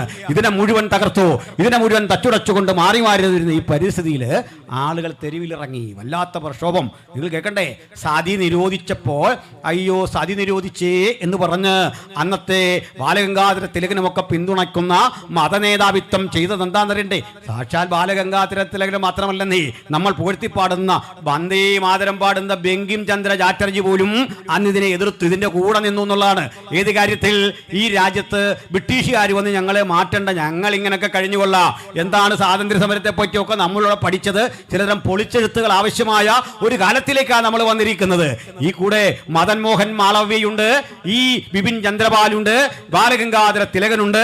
ഇവരൊക്കെ ഒറ്റക്കെട്ടായി രൂപപ്പെട്ട് അന്ന് കൊളുത്തി ഊതിവിട്ട ചിന്താസരണിയുടെ അധികം പൊട്ടാത്ത നനഞ്ഞ പടക്കങ്ങളാ ഇപ്പൊ ഈ ഛത്തീസ്ഗഡിലൊക്കെ പോയി ജ്യോതികാ ശർമ്മയുടെ രൂപത്തിൽ ഞങ്ങളുടെ സംസ്കാരം മാറ്റാൻ വരുന്നു, ഞങ്ങളെ മതം മാറ്റാൻ വരുന്നു എന്ന് പറഞ്ഞ് പേടിപ്പിക്കുന്നത്. മനസ്സിലായി കാണുമല്ലോ അതിൻ്റെ ആവിർഭാവം അവിടെയാണെന്ന്, അതിൻ്റെ തുടക്കം അവിടെയാണെന്ന്. എന്നാൽ മറുവശത്തെ മാന്യമായി ഇത് തെറ്റാണെന്ന് പറഞ്ഞ ഇന്ത്യക്കാരുമുണ്ട്. ഗോഖലെയുണ്ടല്ലോ, ഗോപാലകൃഷ്ണ ഗോഖലെ, ഗാന്ധിജിയുടെ രാഷ്ട്രീയ ഗുരുവായിരുന്ന ഗോപാലകൃഷ്ണ ഗോഖലെയെ പോലെ ചില ആളുകൾ ഇതിനെതിരെ ശക്തിയുക്തം മുമ്പോട്ട് വന്നിട്ടുണ്ട്. രാജാറാം മോഹൻ റോയെ പോലെ ആത്മാഭിമാനമുള്ള ഇന്ത്യക്കാർ ഇതിനെതിരെ മുമ്പോട്ട് വന്നിട്ടുണ്ട്. കെശൂബ് ചന്ദ്രസെന്നെ പോലെ ഉള്ള മാന്യന്മാരായ ആളുകൾ ഇത്തരം പ്രവണതകൾക്കെതിരെ വന്നപ്പോൾ ഈ രാജ്യത്ത് പ്രക്ഷോഭങ്ങളുടെ മുഖ്യധാര നിൽക്കുന്ന ആളുകളെ രണ്ടായി തരംതിരിച്ചു, തീവ്രവാദികളും മിതവാദികളും. ഇതൊക്കെ കുട്ടികൾ സ്കൂളിൽ പഠിച്ചിട്ടുണ്ട്. നമ്മൾ ഓർത്തു ഇത്രയും നാൾ സ്വാതന്ത്ര്യത്തിന് വേണ്ടി ഇവർ തീവ്രമായി വാദിച്ചെന്ന. ഒന്നുമല്ല, സ്വാതന്ത്ര്യത്തിന് വേണ്ടിയല്ല, മറിച്ച് 8ാം വയസ്സിൽ പെണ്ണ് കെട്ടാനും ഭർത്താവ് മരിച്ച ചിതയിൽ ചാടിച്ചാകാനുമൊക്കെ ഉള്ള സ്ത്രീയുടെ വിധിയെ അങ്ങനെ അറ്റസ്റ്റ് ചെയ്യുന്ന ബോധത്തെയാ ഈ തീവ്രവാദം എന്ന് പറയുന്നത്. ഈ പരിസ്ഥിതി ഇവിടെ നടമാടിയപ്പോൾ ഇവർ പിന്തുണച്ചുകൊണ്ട് 75,000 സ്ത്രീകള് മുംബൈ നഗരത്തിലൂടെ വലിയ ജാഥ നടത്തിയെന്ന്. ഞങ്ങൾക്ക് സതി വേണം, നിങ്ങളാരാ ബ്രിട്ടീഷുകാരെ, സതി എങ്ങനെയും തരണം, ഇത്രയും നല്ലൊരു പ്രോഗ്രാം ഇല്ലെന്ന് ഇവരെ മുമ്പോട്ട് നയിച്ച ആ ബോധത്തെ. ഞാൻ ചോദിക്കട്ടെ, ഇതൊക്കെയാണ് സനാതനമെങ്കിൽ ഇതൊന്ന് തിരിച്ചു കൊണ്ടുവരാൻ ധൈര്യമുണ്ടോ സുഹൃത്തുക്കളെ? ഒന്ന് കൊണ്ടോ നോക്ക്. പ്രബുദ്ധ ഇന്ത്യ കയ്യാമം വെച്ച് നിന്നെയൊക്കെ അകത്ത് കയറ്റും. മനസ്സിലായില്ലേ? ജയിലുകൾ തികയാതെ വരും. അപൂർവമായി നമ്മൾ ചില സംഭവങ്ങളൊക്കെ ഇങ്ങനെ കണ്ടിട്ടുണ്ട്. സതി പലയിടത്തും നടന്ന സംഭവങ്ങളൊക്കെ കണ്ടിട്ടുണ്ട്. പക്ഷേ സതി ശാശ്വതമായി നിരോധിക്കപ്പെട്ട അനുഭവങ്ങൾ ഉൾപ്പെടെ ഇന്ത്യയിൽ വലിയ മാറ്റം. അടുത്ത ഘട്ടം കണ്ടത് വിദ്യാഭ്യാസത്തിൻ്റെ സാർവത്രികവൽക്കരണമാണ്. എന്തായിരുന്നു ഇവിടെ വരെയുള്ള പരിസ്ഥിതി? ഞാൻ ഒന്നുകൂടി പറഞ്ഞത് ബോധ്യപ്പെടുത്താം. എൻ്റെ വാക്കുകൾ ഒരിക്കലും ഈ രാജ്യത്തിലെ ഭക്തന്മാരായ ഹിന്ദു സഹോദരന്മാർക്ക് വേണ്ടി എതിരെ അല്ല. അവരുടെ ഭക്തിയും അവരുടെ പ്രാർത്ഥനയും അവരുടെ സ്വകാര്യതയാണ്. ഒരു മുസൽമാനെയോ ഹിന്ദുവിൻ്റെയോ ഭക്തി എന്തെന്ന് അവൻ തീരുമാനിക്കുന്നതിൽ എനിക്കോ നിങ്ങൾക്കോ യാതൊരു റോളുമില്ല. ഒരു കുഴപ്പമോ കാര്യത്തിലില്ല. ഞങ്ങൾ എതിർക്കുന്നത് ഇത്തരത്തിൽ ഭക്തിയുടെയും അനുഗ്രഹത്തിൻ്റെയും സിദ്ധാന്തത്തിൻ്റെയൊക്കെ മുഴുവൻ അടക്കിപ്പരിവുകാർ ഞങ്ങളാണെന്നും ഞങ്ങളോട് ചോദിച്ചിട്ട് മാത്രമേ നിങ്ങളിവിടെ ലഘുലേഖ വിതരണം ചെയ്യാവൂ എന്നൊക്കെ പുലമ്പുന്ന, പാടുന്ന, പറയുന്ന ഒരു തരം ഭരണവ്യവസ്ഥിതിയാണ് ഞങ്ങൾ എതിർക്കുന്നത്. മനസ്സിലായില്ലേ? ഇതിനെ എതിർക്കാതിരിക്കാൻ നിർവാഹമില്ല, അതിനെതിരെ നിലപാട് സ്വീകരിക്കാതിരിക്കാൻ നിർവാഹമില്ല. ആ നിലപാട് തറയിൽ നിന്നുകൊണ്ടാണ് ഞങ്ങൾ കാര്യങ്ങൾ പറയുന്നത്. ആ വസ്തുതയാണ് ഞങ്ങൾ പ്രഘോഷിക്കുന്നത്. അത്തരം ചിന്തകളാണ് ഞങ്ങൾ സമൂഹത്തിന് കൊടുക്കുന്നത്. ചുരുക്കി പറഞ്ഞു കഴിഞ്ഞാൽ, എൻ്റെ ബഹുമാനപ്പെട്ട സുഹൃത്തുക്കളെ, ഈ രാജ്യത്ത് നിലനിന്നിരുന്ന ഈ വ്യവസ്ഥകൾ ഘട്ടം ഘട്ടമായി മാറുന്ന പിന്നെ കണ്ടത് അതിലൊന്ന കലാലയങ്ങൾ രൂപപ്പെട്ടതോടുകൂടി ഇവിടെ എല്ലാവർക്കും വിദ്യാഭ്യാസം ചെയ്യാൻ കഴിയുമായിരുന്നില്ല. എന്താണ് അതിൻ്റെ കാരണം? ഈ രാജ്യത്ത് വിദ്യാഭ്യാസം അതുകൊണ്ട് ആളുകൾ ധരിച്ചിരുന്നത് സംസ്കൃതം പഠിക്കാനുള്ള കഴിവാ. നമ്മൾ കണ്ടിട്ടുണ്ട്, മേൽവസ്ത്രം ധരിക്കാതെ പൂണൂലിട്ടിരിക്കുന്ന ഒരു സംസ്കൃത പണ്ഡിതനെയാണ് നമ്മൾ പണ്ഡിതൻ എന്ന് വിളിച്ചത്. ഈ പണ്ഡിതന്മാരെന്താ പഠിപ്പിച്ചതെന്ന് അറിയണ്ടേ? കടൽ കടന്നു പോകുന്നത് പാപമാണ്, കടൽ കടന്നു പോകുന്നവൻ അശുദ്ധനാകും. അങ്ങനെ കടൽ കടന്നു പോകുന്നു എന്നതിൻ്റെ പേരിൽ നെഹ്റുവിന് പതിത്വം കൽപ്പിച്ച നാടാണിതെന്ന് ഓർക്കണം. കടൽ കടന്നുപോയി, നെഹ്റു ചെയ്ത കുറ്റമാ. കടൽ കടന്നുപോയി, അത് നെഹ്റുവിനെ വരുതിക്ക് നിർത്തിയ രാജ്യമായതെന്ന് ഓർത്തുകൊള്ളണം. നെഹ്റുവിന് പോലും പതിത്വം കൽപ്പിച്ചു. കടൽ കടന്നുപോയി. ലണ്ടനിൽ പഠിക്കാൻ പോയതിനാ ഈ കടൽ കടന്നുപോയി എന്ന് പറയുന്നത്. എന്നിട്ട് ഇന്നിവരെല്ലാം ലണ്ടനിൽ പോവുക. അതാ രസകരമായ കാര്യം. പഠിക്കാൻ വേണ്ടി അങ്ങോട്ട് പോവുക. ഈ പ്രമുഖരൊക്കെ പഠിക്കാൻ ഇത്തരം നിലത്തെഴുത്ത് കളരി ഒന്നുമല്ല തിരഞ്ഞെടുത്തത്. ജോൺ ബ്രിട്ടാസ് കഴിഞ്ഞ ദിവസം പറയുന്നുണ്ടല്ലോ, നിർമ്മലാ സീതാരാമൻ ആദ്യമായവരൊക്കെ പഠിച്ചത് നിലത്തെഴുത്ത് കളരിയിരുന്നുകൊണ്ട് തറാവറ പനയോ ഒന്നുമല്ലെന്നേ. അവരൊക്കെ പഠിച്ച ഇംഗ്ലീഷ്, ശുദ്ധമായ ഇംഗ്ലീഷ്. എൻ്റെ പാവ സഹോദരങ്ങളെ, ഇവരൊക്കെ ലോകത്തിലെ 1ാം നിര കോളേജുകളിലെ ലണ്ടൻ സ്കൂൾ ഓഫ് എക്കണോമിക്സിലും ഹാർവാർഡ് യൂണിവേഴ്സിറ്റിയിലൊക്കെ പഠിച്ചിട്ട് പാവങ്ങളെ തെരുവിലിറക്കുക. ഇതിനൊക്കെ എതിരെ നിങ്ങളെ കൊണ്ട് പറയിപ്പിച്ചിട്ട് അധികാരത്തിന്റെ സുഖലോലുവയിൽ ഇരുന്നു കൊണ്ട് നിങ്ങളെ പഠിക്കാതിരിക്കാൻ സമ്മതിക്കുക. ഈ പ്രവണതയ്ക്കെതിരെ മാറ്റമുണ്ടാക്കുന്ന ഒരു വിഷയമാണ് സുവിശേഷം എന്ന് പറയുന്നത്. ഞാൻ അതിലേക്ക് തന്നെ വരാം, ക്രമേണ വരാം. ഇനി നമുക്ക് നമ്മുടെ കേരളത്തിലേക്കൊന്ന് വരണം. ഏകദേശം ശാന്തസുന്ദരമായി പോയ ഒരു സ്ഥലം തന്നെയാണ് കേരളം. ഈ കേരളത്തിലെ സ്ഥിതിവിശേഷങ്ങൾക്കൊക്കെ മാറ്റം വന്നത് അങ്ങ് നമ്മുടെ വടക്കേണ്ടിയിൽ നിന്ന് ഘട്ടം ഘട്ടമായി നമ്മുടെ രാജ്യത്തിലേക്ക് കുടിയേറി വന്ന പരദേശ ബ്രാഹ്മണരുടെ വരവോടുകൂടിയാണ്. ഈ ആളുകൾ ടി മാധവറാവു ഉൾപ്പെടെയുള്ള പരദേശ ബ്രാഹ്മണർ ഘട്ടം ഘട്ടമായി കേരളത്തിൽ വന്ന് സ്ഥാനമുറപ്പിക്കുന്നു. AD 5 6 നൂറ്റാണ്ടിലൊക്കെയാണ് അവർ കേരളത്തിൽ വന്ന് സെറ്റിൽമെൻറ്റ് നടത്തുന്നത്. നാട് ഭരിച്ചുകൊണ്ടിരുന്ന അന്നത്തെ ക്ഷത്രിയർ, അന്ന് ക്ഷത്രിയ ഒന്നും പറയാനില്ല, രാജാക്കന്മാർ അന്തസ്സായിട്ട് ഒരുവിധം അന്തസ്സായി രാജ്യം ഭരിക്കുമ്പോൾ ഈ മന്ത്രതന്ത്രാദികൾ കാട്ടി ഭയപ്പെടുത്തി, വേദങ്ങൾ കാട്ടി ഭയപ്പെടുത്തിയിട്ട് പറഞ്ഞു, നിങ്ങൾ ഞങ്ങളെ അനുസരിച്ച് നിന്നില്ലേ ഞാൻ ഇപ്പം മന്ത്രം ചൊല്ലും, സൂക്ഷിച്ച് നിന്നില്ലേ മന്ത്രം ചൊല്ലും, നീ കത്തിപ്പോകും. ഇത് കണ്ട് പേടിച്ചു പോയ കുറേ രാജാക്കന്മാരുണ്ടായിരുന്നു. അവരെല്ലാം ഈ പൗരോഹിത്യം അംഗീകരിച്ചു. അങ്ങനെ ആ പഴയ സംഭവമില്ലേ, ഋഗ്വേദത്തിൻ്റെ പുരുഷ സൂക്തം 10-ാം അധ്യായത്തിൽ പറയുന്ന സംഭവമില്ലേ, ബ്രഹ്മാവ് സൃഷ്ടിച്ചു. എങ്ങനെ? ഇവിടെ ഒരു കാര്യം കൂടി പറയാം. ഇസ്ലാമിക വീക്ഷണം അനുസരിച്ച് പ്രപഞ്ചത്തിന് ഒരു നാഥൻ, അവരുടെ വീക്ഷണത്തിലും കാഴ്ചപ്പാടിലും നിങ്ങൾക്ക് വൈരുദ്ധ്യമോ നിങ്ങൾക്ക് അഭിപ്രായ വ്യത്യാസമോ, ഒരു പ്രപഞ്ചനാഥനെ അത് പഠിപ്പിക്കുന്നത്. ഇനി ജൂതന്റെ മതവീക്ഷണം അനുസരിച്ച് പ്രപഞ്ചത്തിനൊരു രക്ഷകൻ, മുഴുവൻ മനുഷ്യനും ഒരു ദൈവത്തിന്റെ സൃഷ്ടിയാണ്. ബൈബിൾ പഠിപ്പിക്കുന്ന അനുസരിച്ചോ ക്രൈസ്തവന്റെ വീക്ഷണം അനുസരിച്ചോ ഈ പ്രപഞ്ചത്തിന് മുഴുവൻ ഒരു സൃഷ്ടാവെന്ന് മാത്രമല്ല സകല സൃഷ്ടിയും ആ ദൈവത്തിൻ്റെതാണ്. അതാ തിരിച്ചങ്ങ് പറഞ്ഞാൽ മതി. ബഹുദൈവത്വ വിശ്വാസത്തെ ഞാൻ ധിക്കരിക്കുന്നില്ല, ഞാൻ അവരെ ആക്ഷേപിക്കുകയല്ല, തിരിച്ചാ പറയുന്നത്. സകല സൃഷ്ടിക്കും ഒരു ഉത്തരവാദി വേണമല്ലോ, സകല സൃഷ്ടിക്കും ഒരു കാരണഭൂതൻ വേണമല്ലോ. ആ കാരണഭൂതന്റെ ചരിത്രം തേടി ചെല്ലുമ്പോൾ ജൂതമതം പറയുന്നു അതാരാണെന്ന്, അഹൂരമസ്തയാണെന്ന് പേർഷ്യൻ മതം പറയുന്നു. പക്ഷേ ഇനി നമുക്ക് ക്രിസ്ത്യാനിറ്റിയിലേക്ക് വരാം. വേണ്ട, നമുക്ക് ശാസ്ത്രം തന്നെ എടുക്കാം. ശാസ്ത്രവീക്ഷണം അനുസരിച്ചും ഒരു പരിണാമം നടക്കണം. ആ പരിണാമത്തിന്റെ പരിണിത ഫലമായിട്ട് ഒരേ അപ്പനിൽ നിന്ന് ഒരേ അമ്മയിൽ നിന്ന് മനുഷ്യരാശിയൊക്കെ ഉണ്ടായി. ഇത് പരിണാമം കണ്ടുപിടിക്കുന്നതിനൊക്കെ കാലങ്ങൾക്കപ്പുറത്ത് വിശുദ്ധ ബൈബിളിലെ അപ്പോസ്തല പ്രവൃത്തി 17-ാം അധ്യായത്തിൽ പറയുകയാണ്, അവൻ ഭൂതലത്തിലെങ്ങും കുടിയിരിക്കാൻ ഒരുത്തരിൽ നിന്ന് മനുഷ്യജാതിയൊക്കെ ഉളവാക്കി, അവരുടെ നിവാസത്തിന് അതിരുകളും കാലങ്ങളും ഭാഷകളും നിശ്ചയിച്ചു. ഇതെല്ലാം പറയുന്നെങ്കിൽ നമ്മുടെ മാത്രം പ്രശ്നം എന്താ? ഇവിടെ ഇത്രയേ ഉള്ളൂ. ഇന്ത്യക്കാരായിട്ടുള്ള 4 ജാതിയെ മാത്രമേ സൃഷ്ടിക്കാൻ ഋഗ്വേദത്തിന്റെ ഗ്രന്ഥകാരന്മാർക്ക് കഴിഞ്ഞുള്ളൂ. 4 ജാതികളെ, ബ്രാഹ്മൺ, ക്ഷത്രിയൻ, വൈശ്യൻ, ശൂദ്രൻ, 4 ജാതി. ഈ 4 ജാതിക്ക് പുറത്തും മനുഷ്യരില്ലേ എൻ്റെ സഹോദര?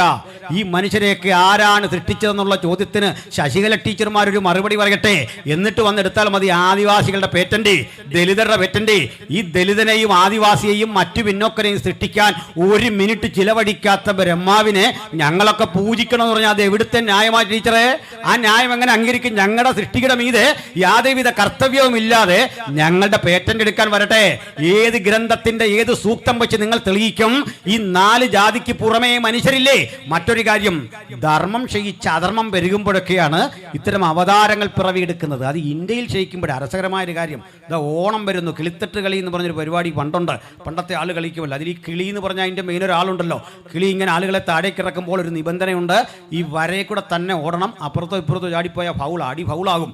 അങ്ങനെയെങ്കിൽ ഇവിടേക്ക് അവതാരങ്ങൾ വന്നത് മുഴുവൻ ഈ ബൗണ്ടറിയിൽ നിന്ന് ഇങ്ങനെ കിളി കളിക്കുകയായിരുന്നു. എന്ന് വെച്ചാൽ ഈ ഭൂപടം, ഇന്ത്യയുടെ ഭൂപടത്തിനപ്പുറത്ത് മനുഷ്യരില്ലേ? അഫ്ഗാനിൽ മനുഷ്യരില്ലേ? ചൈനയിൽ മനുഷ്യരില്ലേ? അതിനപ്പുറത്ത് പാകിസ്ഥാനിൽ മനുഷ്യരില്ലേ? പണ്ട് പാകിസ്ഥാൻ ഇന്ത്യയുടെ കൂടെ, അതിനപ്പുറത്തെല്ലാം മനുഷ്യരുണ്ട്. ഈ അവതാരങ്ങളുടെ കണ്ണൊരിക്കപ്പോൾ ഇതിനപ്പുറത്തോട്ടൊന്നും പോയില്ല. ഇതിനപ്പുറത്തും മനുഷ്യരുണ്ടെന്ന് കാണാൻ പറ്റിയില്ല. പിന്നെങ്ങനെ വിശ്വേശ്വരനാകും? പിന്നെങ്ങനെ പ്രപഞ്ചനാഥനാകും? ഈ കിളികളിയൊക്കെ ഞങ്ങളെ പഠിപ്പിക്കാൻ വരട്ടെ. അതൊക്കെ അംഗീകരിക്കുന്നൊരു കാലമുണ്ടായിരുന്നു. ഞാൻ ഇന്ന് അഭിമാന പുരസ്സരം പറയും, ഞാൻ സത്യത്തിൽ മതപരിവർത്തനം ചെയ്ത ഒരു ക്രിസ്ത്യാനി തന്നെ, ഒരു സംശയവും വേണ്ട കാര്യത്തിൽ. അഭിമാന പുരസ്സരം അത് പറയുന്നത്. അതിൻ്റെ കാരണം കൂടി പറയാം. ഈ കൈ വണങ്ങി ഞാനും എൻ്റെ സഹോദരിയും വീട്ടിലിരുന്ന് വൈകിട്ട് പാടിയിട്ടുണ്ട്, ഭംഗിയോടെ ഭൂമി തൻ്റെ ബ്രാഹ്മണർക്ക് നൽകുവാൻ ഭാർഗവനായി വന്നുദിച്ച രാമ രാമ പാഹിമാം. നിങ്ങളെ പരിഹസിക്കല്ല, നിങ്ങൾ ആരും പാടിക്കൂ. പക്ഷേ എന്തിനാണാവോ ഈ 2 സെൻറ്റിൽ കിടക്കുന്ന പാവപ്പെട്ടവൻ, ദലിതൻ, ആദിവാസി, ബ്രാഹ്മണന് ഭൂമി നൽകാൻ വേണ്ടി രാമാവതാരം ചെയ്ത ദേവനെ സ്തുതിക്കുന്നത് എന്താണെന്ന് എനിക്ക് മനസ്സിലായില്ല. എനിക്കത് ബോധ്യപ്പെട്ട നാൾ മുതൽ ഞാൻ ബൈ പറഞ്ഞു. മറ്റൊന്നുകൂടിയുണ്ട്, വായിച്ചു നോക്കണം. പി ഭാസ്കരൻ ഉണ്ണിയുടെ 19-ാം നൂറ്റാണ്ടിലെ കേരളം 8-ാം പതിപ്പ് കേരള സാഹിത്യ അക്കാദമി പുറത്തിറക്കുന്ന ഗ്രന്ഥം. കണ്ടോ, ഞാൻ കുറിപ്പ് പോലും ഇല്ലാതായി പറയുന്നത്. 8-ാം പതിപ്പ് പേജ് 314. അവിടെ എഴുതി വെച്ചിരിക്കുന്ന ഒരു കാര്യമുണ്ട്. ഗുരുവായൂർ ക്ഷേത്രത്തിൽ നിന്ന് 3 തവണ ഒരു ശബ്ദം കേൾക്കാം, നായര് പുറത്തു പോ, നായര് പുറത്തു പോ, നായര് പുറത്തു പോ. 3 റൗണ്ടാ. നോക്കണം, ഞാനിത് കേൾക്കാൻ പോലും നിന്നില്ല. അതിൻ്റെ കാരണം എനിക്ക് ഗുരുവായൂരപ്പനോട് വെറുപ്പുണ്ടായിട്ടല്ല, ഒറ്റ കാര്യം, അങ്ങേക്ക് എന്നെ കാണാൻ മനസ്സില്ലെങ്കിൽ അങ്ങേ കാണാൻ എനിക്കും മനസ്സില്ല. അത് തന്നെയാ ആ ആർജവത്തിൻ്റെ പേരാ സ്വതന്ത്രബോധം, ആ തജ്ഞേടത്തിൻ്റെ പേരാ സ്വതന്ത്രബോധം. ഇങ്ങനെ പോ പോ പോ എന്നിറക്കി വിടുമ്പോൾ തലകുനിച്ച് നിന്ന് വണങ്ങാൻ പാകത്തിന് ഈ നട്ടല് വാഴപ്പിണ്ടിയൊന്നുമല്ല സ്നേഹിത. അങ്ങനൊന്നും ആകാൻ ഞങ്ങൾ ആഗ്രഹിച്ചിട്ടില്ല. ആത്മാഭിമാനമുള്ളവൻ ആരെങ്കിലും പിന്നെ അവിടെ നിൽക്കുവോ, പുറത്തുവോ എന്ന് 3 തവണ ആട്ടും തുപ്പും കെട്ടി അവിടെ നിൽക്കുന്ന തൊലിക്കെട്ടിയൊന്നും ഞങ്ങൾക്കില്ല. അത് കൃത്യം പറഞ്ഞിട്ട് ഇത് ശ്രേഷ്ഠമാണെന്ന് പറഞ്ഞ് ഇന്ന് ഇത്തരം യോഗങ്ങൾക്ക് നേരെ വെല്ലുവിളി നടത്തി വരുന്ന ആരൊക്കെയാണെന്നറിയണ്ടേ. അന്ന് പുറത്തു പോകുന്ന പിള്ളേരെ മുഴുവൻ ചൂടാക്കി കെട്ടി ബെനിറ്റോ മുസോളിയുടെ കാക്കി നിക്കറുമൊക്കെ കൊടുത്ത് ഇങ്ങോട്ട് വിട്ടിരിക്കുക. അതുകൂടെ ഒന്ന് പറയാം. അവിടെ നിന്ന് കേട്ടോ, ഈ പറഞ്ഞു കേൾക്കുമ്പോൾ ഈ സഹോദരന്മാർ പറയും വിദേശി വേണ്ട സ്വദേശി മതി, ഇതൊക്കെ പറയും. നിങ്ങൾ കേൾക്കണം, നിങ്ങളിവിടെ കേൾക്കണം. ഞങ്ങളിങ്ങനൊന്നും പ്രസംഗിക്കുന്നവരല്ലായിരുന്നല്ലോ. നിങ്ങളായിങ്ങനെ ആക്കിയത് ഞങ്ങളെ. ആ കാര്യം ഓർത്തോണം. ഞങ്ങളിങ്ങനെ ഉള്ളവരായിരുന്നില്ല. ഞങ്ങളുടെ സംയമനത്തെ, ഞങ്ങളുടെ ചിന്തയെ മുഴുവൻ നിങ്ങളാണ് ഇതുപോലെ ആക്കിയത്. ഞങ്ങൾ ഈ രീതിയിൽ തന്നെ നാളുകളിൽ ഗ്രാമങ്ങളിൽ പ്രസംഗിക്കും. പോലീസ് സാങ്ഷൻ തന്നില്ലേ, മൈക്കില്ലാതെ പ്രസംഗിക്കും. ഇനി അല്ലെങ്കിൽ ജയിലിൽ പോയി കിടക്കാൻ തയ്യാറാണെന്നേ, ഒരു കുഴപ്പമില്ല. ഒരു ബുദ്ധിമുട്ടും അക്കാര്യത്തിൽ ഉണ്ടായിട്ടില്ല. ഞങ്ങൾ തിരിച്ചടിക്കില്ല, പ്രതികരിക്കില്ല. ഞങ്ങൾ മറ്റേതെങ്കിലും തരത്തിൽ ജനാധിപത്യ വിരുദ്ധമായ ഒന്നും ഞങ്ങളുടെ മുമ്പിൽ നിന്ന് വരത്തില്ല. ഇനി പോലീസ് അറസ്റ്റ് ചെയ്താലും കോടതി ഞങ്ങളെ വെറുതെ വിടും. കാരണം ഈ പ്രസംഗം ഇതുപോലെ റെക്കോർഡ് ചെയ്ത് അവിടെ കൊണ്ടുപോയാൽ തൽക്കാലം പ്രകോപനം ഉണ്ടാക്കുന്ന നിങ്ങളെയൊക്കെ ഒന്ന് തണുപ്പിക്കുക. അത്രയൊക്കെ ഉള്ളൂ, അതേ കാര്യമുള്ളൂ. അതിനപ്പുറത്തൊന്നുമില്ല. മനസ്സിലായില്ലേ? അവിടെ പോയി കിടന്നു വെച്ചാൽ ഞാനിഞ്ഞു പോരും. നമ്മുടെ കൂടെ കാശ് കണ്ടുണ്ടാക്കുന്ന സാധനമല്ലേ. അവിടെ നിന്ന് കിടന്നു നോക്കാം. ഗാന്ധിജിയൊക്കെ കിടന്ന സ്ഥലമല്ലേ, നമുക്കൂടെ അവിടെ നിന്ന് കിടന്നു നോക്കാം. ഇപ്പോൾ വായിക്കുന്ന സംഗതിയൊക്കെ അനുസരിച്ച് ജയിലിലെ ജീവിതം ഭയങ്കര സുഖമാണെന്നാണ് നമ്മുടെ ആ ചങ്ങാതി പറഞ്ഞത്. ഇടയ്ക്ക് ചാടിപ്പോയ ചങ്ങാതിയില്ലേ, അവൻ പറഞ്ഞ് പുറത്തിറങ്ങിയതിനേക്കാൾ നല്ലത് ജയിലിലാണെന്നാണ് പറഞ്ഞത്. മനസ്സിലായില്ലേ? ഞാൻ കുറച്ചാളായിട്ട് ആലോചിക്കുന്നത് എൻ്റെ ഈ ശരീരം ഒന്ന് മെച്ചപ്പെടുത്തണം എന്ന് കുറച്ചാളായിട്ട് ആഗ്രഹിച്ചുകൊണ്ടിരിക്കുന്ന ഒരു കാര്യം കൂടിയാണ്. പോട്ടെ, അപ്പോൾ തിരിച്ചു വരാം. അപ്പോൾ ഞാൻ എന്തിനാ പറഞ്ഞേ, ഈ രസകരമായൊരു സംഭവം ഉണ്ടേ. ചിലരിങ്ങനെ ചോദിക്കുന്ന ചോദ്യത്തിൻ്റെ ഉത്തരം. അപ്പോൾ ഈ രാജ്യത്ത് ആദിവാസിയുണ്ട്, ദലിതനുണ്ട്, ഇവരൊക്കെ പിന്നെ ആരാ? പറഞ്ഞുതരാം. അത് പഠിക്കണം, ശ്രദ്ധിച്ച് കേൾക്കണം. 1930 ഒരു വട്ടമേശ സമ്മേളനം നടക്കുന്നുണ്ട് ലണ്ടനിൽ. അപ്പോൾ ഇന്ത്യക്കാരായ ഇന്ത്യൻ നാഷണൽ കോൺഗ്രസും ഗാന്ധിജിയും ആ സമ്മേളനത്തിന് പോകണ്ട എന്ന് പറഞ്ഞു. എന്നിട്ടും അംബേദ്കറും ആഗഖാനും മുസ്ലിം ലീഗിൻ്റെ പ്രതികളൊക്കെ ആ സമ്മേളനത്തിന് പോയി. ആ സമ്മേളനത്തിൽ ഇങ്ങനെ ചർച്ചയ്ക്കകത്ത് മതന്യൂനപക്ഷങ്ങളുടെ ആവശ്യകതയെപ്പറ്റി ചർച്ച വരിക. മതന്യൂനപക്ഷങ്ങൾ എന്നാൽ പാഴ്സികളുണ്ട്, മുസ്ലിങ്ങളുണ്ട്, സിഖ്കാരുണ്ട്, ക്രൈസ്തവരുണ്ട്. അവരെല്ലാം അവകാശങ്ങളെപ്പറ്റി ചർച്ച വരുമ്പോൾ അംബേദ്കർ പറഞ്ഞു, ഞങ്ങൾ ഹിന്ദുക്കളല്ല, ഞങ്ങളും മുസ്ലിങ്ങളെപ്പോലെ പാഴ്സികളെപ്പോലെ ക്രിസ്ത്യാനികളെപ്പോലെ വേറിട്ടൊരു കൂട്ടരാണ്. ഇത് പറയാൻ പ്രചോദനം എന്താണെന്നറിയണ്ടേ? ഏതാണ്ട് സമകാലിക സംഭവങ്ങളിൽ പലരും ഇതേ കാര്യം പറഞ്ഞു. SNDP യോഗത്തിന്റെ ആദ്യകാല general secretary Shri E Madhavan എഴുതിയ പുസ്തകമുണ്ട്. കൊല്ലത്തുനിന്ന് മൈത്രി ബുക്സ് ഇപ്പോഴും പ്രസിദ്ധീകരിക്കുന്നുണ്ട്. അതിന്റെ പേര് സ്വതന്ത്ര സമുദായം. ആ സ്വതന്ത്ര സമുദായത്തിലെ ഒരു അധ്യായം തന്നെ ഈഴവർ ഹിന്ദുക്കളല്ല. മനസ്സിലായില്ലേ? ഇന്നിരുന്നു കൊണ്ട് കണിച്ചുകുളത്തുനിന്ന് തുട്ടൂരം പുറപ്പെടുവിക്കുന്ന മഹാനൊക്കെ മനസ്സിലാക്കിക്കൊള്ളൂ. നിങ്ങളുടെ നേതാവ് പണ്ട് പറഞ്ഞ വി ആർ നോട്ട് ഹിന്ദുസ്. രസകരമായ കാര്യം കേൾക്കണ്ടേ? മദൻ മോഹൻ മാളവ്യ കേരളത്തിൽ വന്നു. അദ്ദേഹം പ്രസംഗത്തിന്റെ ഒടുവിൽ വിളിച്ചു പറഞ്ഞു, ജയ് ശ്രീറാം. ഇത് കേട്ട് തൊട്ട് മുമ്പിൽ ഇരുന്നു കൊണ്ട് സഹോദരൻ അയ്യപ്പൻ എന്ന് പറഞ്ഞ ഒരു യുവചിന്തകൻ എന്നിട്ട് പറഞ്ഞു, ജയ് രാവണ. ആകപ്പാടെ വാദപ്രതിവാദമായി. ചോദിച്ചപ്പോൾ ഈഴവ സമൂഹത്തിൽപ്പെട്ട സഹോദരൻ അയ്യപ്പൻ വിളിച്ചു പറഞ്ഞു, രാമൻ എങ്ങനെ ഞങ്ങളുടെ ദൈവമാകും? കാരണം ശംഭൂകൻ എന്നറിയപ്പെടുന്ന ഒരു ശൂദ്രൻ തലകീഴായി തപസ് ചെയ്തപ്പോൾ നിഷ്കരണം അയാളുടെ തലയെറുത്തു മാറ്റിയ രാമനെ ഞങ്ങൾക്കെങ്ങനെ ആരാധിക്കാൻ പറ്റും? ഞങ്ങളുടെ ദേവൻ രാവണനാണ്. മനസ്സിലായില്ലേ? ഇങ്ങനെ പറഞ്ഞ ചുണക്കുട്ടികളായി ഈഴവരുണ്ടായിരുന്ന നാടായിരുന്നതെന്ന് ഓർത്തുകൊള്ളണം. മനസ്സിലാക്കണോ? അദ്ദേഹത്തിന്റെ പേരാ സഹോദരൻ അയ്യപ്പൻ. അദ്ദേഹം മറ്റൊന്നുകൂടി പറഞ്ഞു, തീയ സമുദായം, ഈഴവ സമൂഹം, ഹിന്ദുക്കളാണ് ഞങ്ങളെന്ന് പറയുന്നത് കാലപ്പഴക്കം കൊണ്ട് ഈ ചങ്ങല സ്വന്തമാണെന്ന് അടിമ പറയും പോലെയാണ്. ഇതെന്റെ ശരീര അവയവം പോലെയാണെന്നാണ്. കാരണം ഈഴവരെ പറ്റി, ദലിതരെ പറ്റി, മറ്റ് പിന്നോക്കരെ പറ്റി, ആദിവാസികളെ പറ്റി ഒരു വേദത്തിലും ഒരു അക്ഷരം ഉരിയാടുന്നില്ല. ഇനി മറ്റു ചില കൂട്ടരെ കുറിച്ച് നിങ്ങൾ കേട്ടിട്ടുണ്ടോ? അവിടെ പറയാം. ചണ്ടാളർ, ഈ പദമൊക്കെ കേട്ടിട്ടുണ്ടോ? ഈ ചണ്ടാളർ എന്നൊക്കെ ചിലർ കേൾക്കുമ്പോൾ ഒരു അപകർഷതാബോധത്തോടെ കേട്ടിരിക്കുക. ഇത് ആരുടെ കാര്യം? ഈ ചണ്ടാളൻ. പറയാം. നമ്മളൊരു പാട്ടൊക്കെ പഠിച്ചല്ലോ. അല്ലല്ലെന്തൂ കഥ ഇതു കഷ്ടമേ, അല്ലല്ല അങ്ങ് ജാതി മറന്നുവോ, നീചനാരിതൻ കയ്യാൽ ജലം വാങ്ങി യാചമിക്കുമോ ചെല്ലരും ആര്യന്മാർ, ഗ്രാമത്തിൻ പുറത്തെങ്ങോ വസിക്കുന്ന ചാമർ നായകൻ തൻ്റെ കിടാത്തി ഞാൻ. കേട്ടിട്ടുണ്ട് അല്ലേ? പഴയ ആൾക്കാരൊക്കെ കേട്ടിട്ടുണ്ട്. അതിൽ ഈ ചണ്ടാളൻ എന്ന് പറഞ്ഞ ആരാന്ന് അറിയണ്ടേ? എൻ്റെ പൊന്നു സ്നേഹിത, ഈ ചണ്ടാളൻ എന്ന് പറഞ്ഞാൽ ഇവിടെ നിന്ന് ടാക്സി പിടിച്ചു വന്ന ആളോ അന്യഗ്രഹത്തിൽ നിന്ന് ഇറങ്ങി വന്ന ആളോ അല്ല. അതൊക്കെ കേൾക്കണ്ടേ? ഈ രാജ്യത്തൊരു വ്യവസ്ഥയുണ്ട്, അനുലോമ ജാതി, പ്രതിലോമ ജാതി. എന്താ അനുലോമ ജാതി എന്ന് പറഞ്ഞാൽ ബ്രാഹ്മൺ ക്ഷത്രിയനെ കെട്ടാം, ക്ഷത്രിയ പെണ്ണിനെ കെട്ടാം, വൈശ്യപ്പെണ്ണിനെ കെട്ടാം, ശൂദ്രപ്പെണ്ണിനെ കെട്ടാം. പക്ഷേ ഈ ശൂദ്രരെ കെട്ടുമ്പോൾ മാത്രം പ്രത്യേകതയുണ്ട്. അതിന് കല്യാണം എന്ന് പറയില്ല, സംബന്ധം എന്ന് പറയൂ. സംബന്ധം. കാരണം കല്യാണം എന്ന് പറഞ്ഞാൽ അത് കയറിയ റാങ്ക് കൂടിയൊരു കാര്യമാണല്ലോ, അങ്ങനെ പറയാൻ അറപ്പ് നോക്കണം. അപ്പോൾ അയിത്തം സ്ത്രീക്ക് കാര്യമായിട്ടില്ലായിരുന്നു ഈ പറഞ്ഞു വന്നതിൻ്റെ അർത്ഥം. ഈ പറഞ്ഞു രണ്ട് കാര്യത്തിന് പണ്ടും വലിയ അയിത്തമൊന്നുമില്ല. ഒന്ന് ഈ സമ്പത്തിനും വലിയ അയിത്തം ഇല്ല. ആരിട്ട പൈസയും കാണിക്കയിലെടുക്കും. ആദിവാസി ഇട്ട പൈസ എടുക്കും, ദലിതനിട്ട പൈസ എടുക്കും, ദരിദ്രനിട്ട പൈസ ഒരു കുഴപ്പമില്ലാതെ എടുക്കും. രണ്ടാമത്തെ കാര്യം സ്ത്രീക്കും വലിയ അയിത്തമൊന്നും ഉണ്ടായിട്ടില്ല, അതാ പറഞ്ഞു വരുന്നത്. പക്ഷേ ഒരു ഫുള്ളി സബ്സ്ക്രൈബ്ഡ് മാരേജ് അല്ല, അതുകൊണ്ട് വിളിക്കും സംബന്ധം. അപ്പം നമുക്ക് തൽക്കാലം അസംബന്ധം എന്ന് പേരിടേണ്ടി വരും. കാരണം താഴോട്ട് ഇങ്ങനെ കെട്ടുക. പക്ഷെ ഒരു കാരണവശാലും കെട്ട് മുകളിലോട്ട് പാടില്ല. പുരുഷന്, അതായത് ഒരു ശൂദ്രന് മുകളിൽ കയറി കെട്ടാൻ പാടില്ല, മുകളിലേക്ക്. ക്ഷത്രിയനെ കെട്ടാൻ പാടില്ല. അങ്ങനെ വരുമ്പോൾ ഏതെങ്കിലും വിധത്തിലൊരു ശൂദ്രൻ ഒരു ബ്രാഹ്മണ സ്ത്രീയെ പ്രണയിച്ച് കല്യാണം കഴിച്ചതിലൊരു കുട്ടി ജനിച്ചാൽ അവൻ്റെ പേരാ ചണ്ടാളൻ. മനസ്സിലായോ? മനസ്സിലായില്ല? അല്ല, ദൂരെ നിന്നും ടാക്സി പിടിച്ചു വന്നല്ലെന്നും. ചണ്ടാളൻ എന്ന് പറഞ്ഞാൽ ക്ലോൺ ചെയ്തെടുത്ത സാധനമൊന്നുമല്ലെന്ന്. ശൂദ്രനായൊരു പുരുഷനെ, ശൂദ്രൻ എന്ന് പറഞ്ഞാൽ നായരായൊരു പുരുഷനെ മനസ്സിലാക്കാൻ വേണ്ടി പറയാം. എന്നോട് ചിലപ്പോൾ ആൾ പറയാറുണ്ട്, ഇങ്ങനെ പറയൻ പുലകൻ ശൂദ്രൻ നായരെന്നൊക്കെ പച്ചയ്ക്ക് പറയരുത്. എൻ്റെ സ്നേഹിത, മൂർഖനെന്ന് വിളിക്കാനേ പറ്റൂ, തത്തമ്മയെന്ന് വിളിക്കാനൊന്നും പറ്റില്ല. ഇത് നമ്മളുണ്ടാക്കിയെന്നല്ല, ഇത് മനുസ്മൃതിയിലുള്ള സാധനമാണ്. ഞാൻ പറഞ്ഞല്ലേ, അതങ്ങ് മാറ്റ്. ഇത് വേദങ്ങൾ എഴുതി വെച്ചിരിക്കുന്ന സാധനമാണ്, സർക്കാർ എഴുതി വെച്ചിരിക്കുന്ന രേഖകളുടെ സാധനമാണ്. അതുകൊണ്ട് ഞാൻ പറയാണ്ട് ലോകത്തിലെ ഏറ്റവും വലിയ വർഗീയവാദി ജാതി ചോദിക്കുന്ന ആൾ വില്ലേജ് ഓഫീസറാണ്, സർട്ടിഫിക്കറ്റ് തരാൻ.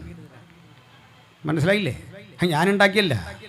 ഈ നായർ പോയിട്ട് ആരെ കെട്ടിയാൽ, ബ്രാഹ്മണ സ്ത്രീയെ വിവാഹം കഴിച്ചാൽ അതിലുണ്ടാകുന്ന കുട്ടിയാ ചണ്ടാളൻ. ചണ്ടാളനായി ജനിച്ചോ കാട്ടിക്കഴിഞ്ഞോണം. കാട്ടിൽ ജീവിക്കണം. ആരെങ്കിലുമൊക്കെ വലിച്ചെറിയുന്ന ഭക്ഷണമൊക്കെ കഴിച്ച് തള്ളയും ബഹിഷ്കരിക്കപ്പെടും. കുറേ നാൾ കഴിഞ്ഞ് അവർ കാട്ടി കിടക്കുക. പുറത്തോട്ട് വരാൻ ഇലയാ ചുറ്റിയിരിക്കുന്നത്. അല്ല, ആദിവാസി എന്ന് പറഞ്ഞൊരു വർഗം പ്രത്യേകിച്ച് ദൈവം സൃഷ്ടിച്ച് കാട്ടിലിട്ടതല്ല. മനസ്സിലായില്ലേ? പാവങ്ങൾ. ഇങ്ങനെ രൂപപ്പെട്ടവൻ്റെ വസ്ത്രം വെറും ഇലയാ. മറ്റൊരവസ്ഥ, അവന് വേറൊരു വസ്ത്രം വെച്ചിട്ടുണ്ട്. ഈ ചുടലയിൽ ആളുകളുടെ ശവമടക്കാൻ വരും. ആ ശവമടക്കാൻ വരുമ്പോൾ ആ ദേഹത്തെ മുഴുവൻ മൂടിയ ശവത്തുണിയിലെ ഈ ശവത്തുണി അവിടെ മാറ്റിയിട്ട് വെക്കും. അത് അവനുള്ള വസ്ത്രമാണ്. എന്നിട്ട് ഒന്നുകൂടി പറയും, ചണ്ടാളനും ശൂദ്രനുമൊക്കെ സഞ്ചരിക്കുന്ന പട്ടടകളാണ്. ചണ്ടാളനും ശൂദ്രനും സഞ്ചരിക്കുന്ന പട്ടടയാണെന്ന് പഠിപ്പിക്കുന്ന ഒരു മാർഗത്തെ എങ്ങനെ എനിക്ക് ഉൾക്കൊള്ളാൻ പറ്റും, നിങ്ങൾക്ക് ഉൾക്കൊള്ളാൻ പറ്റും?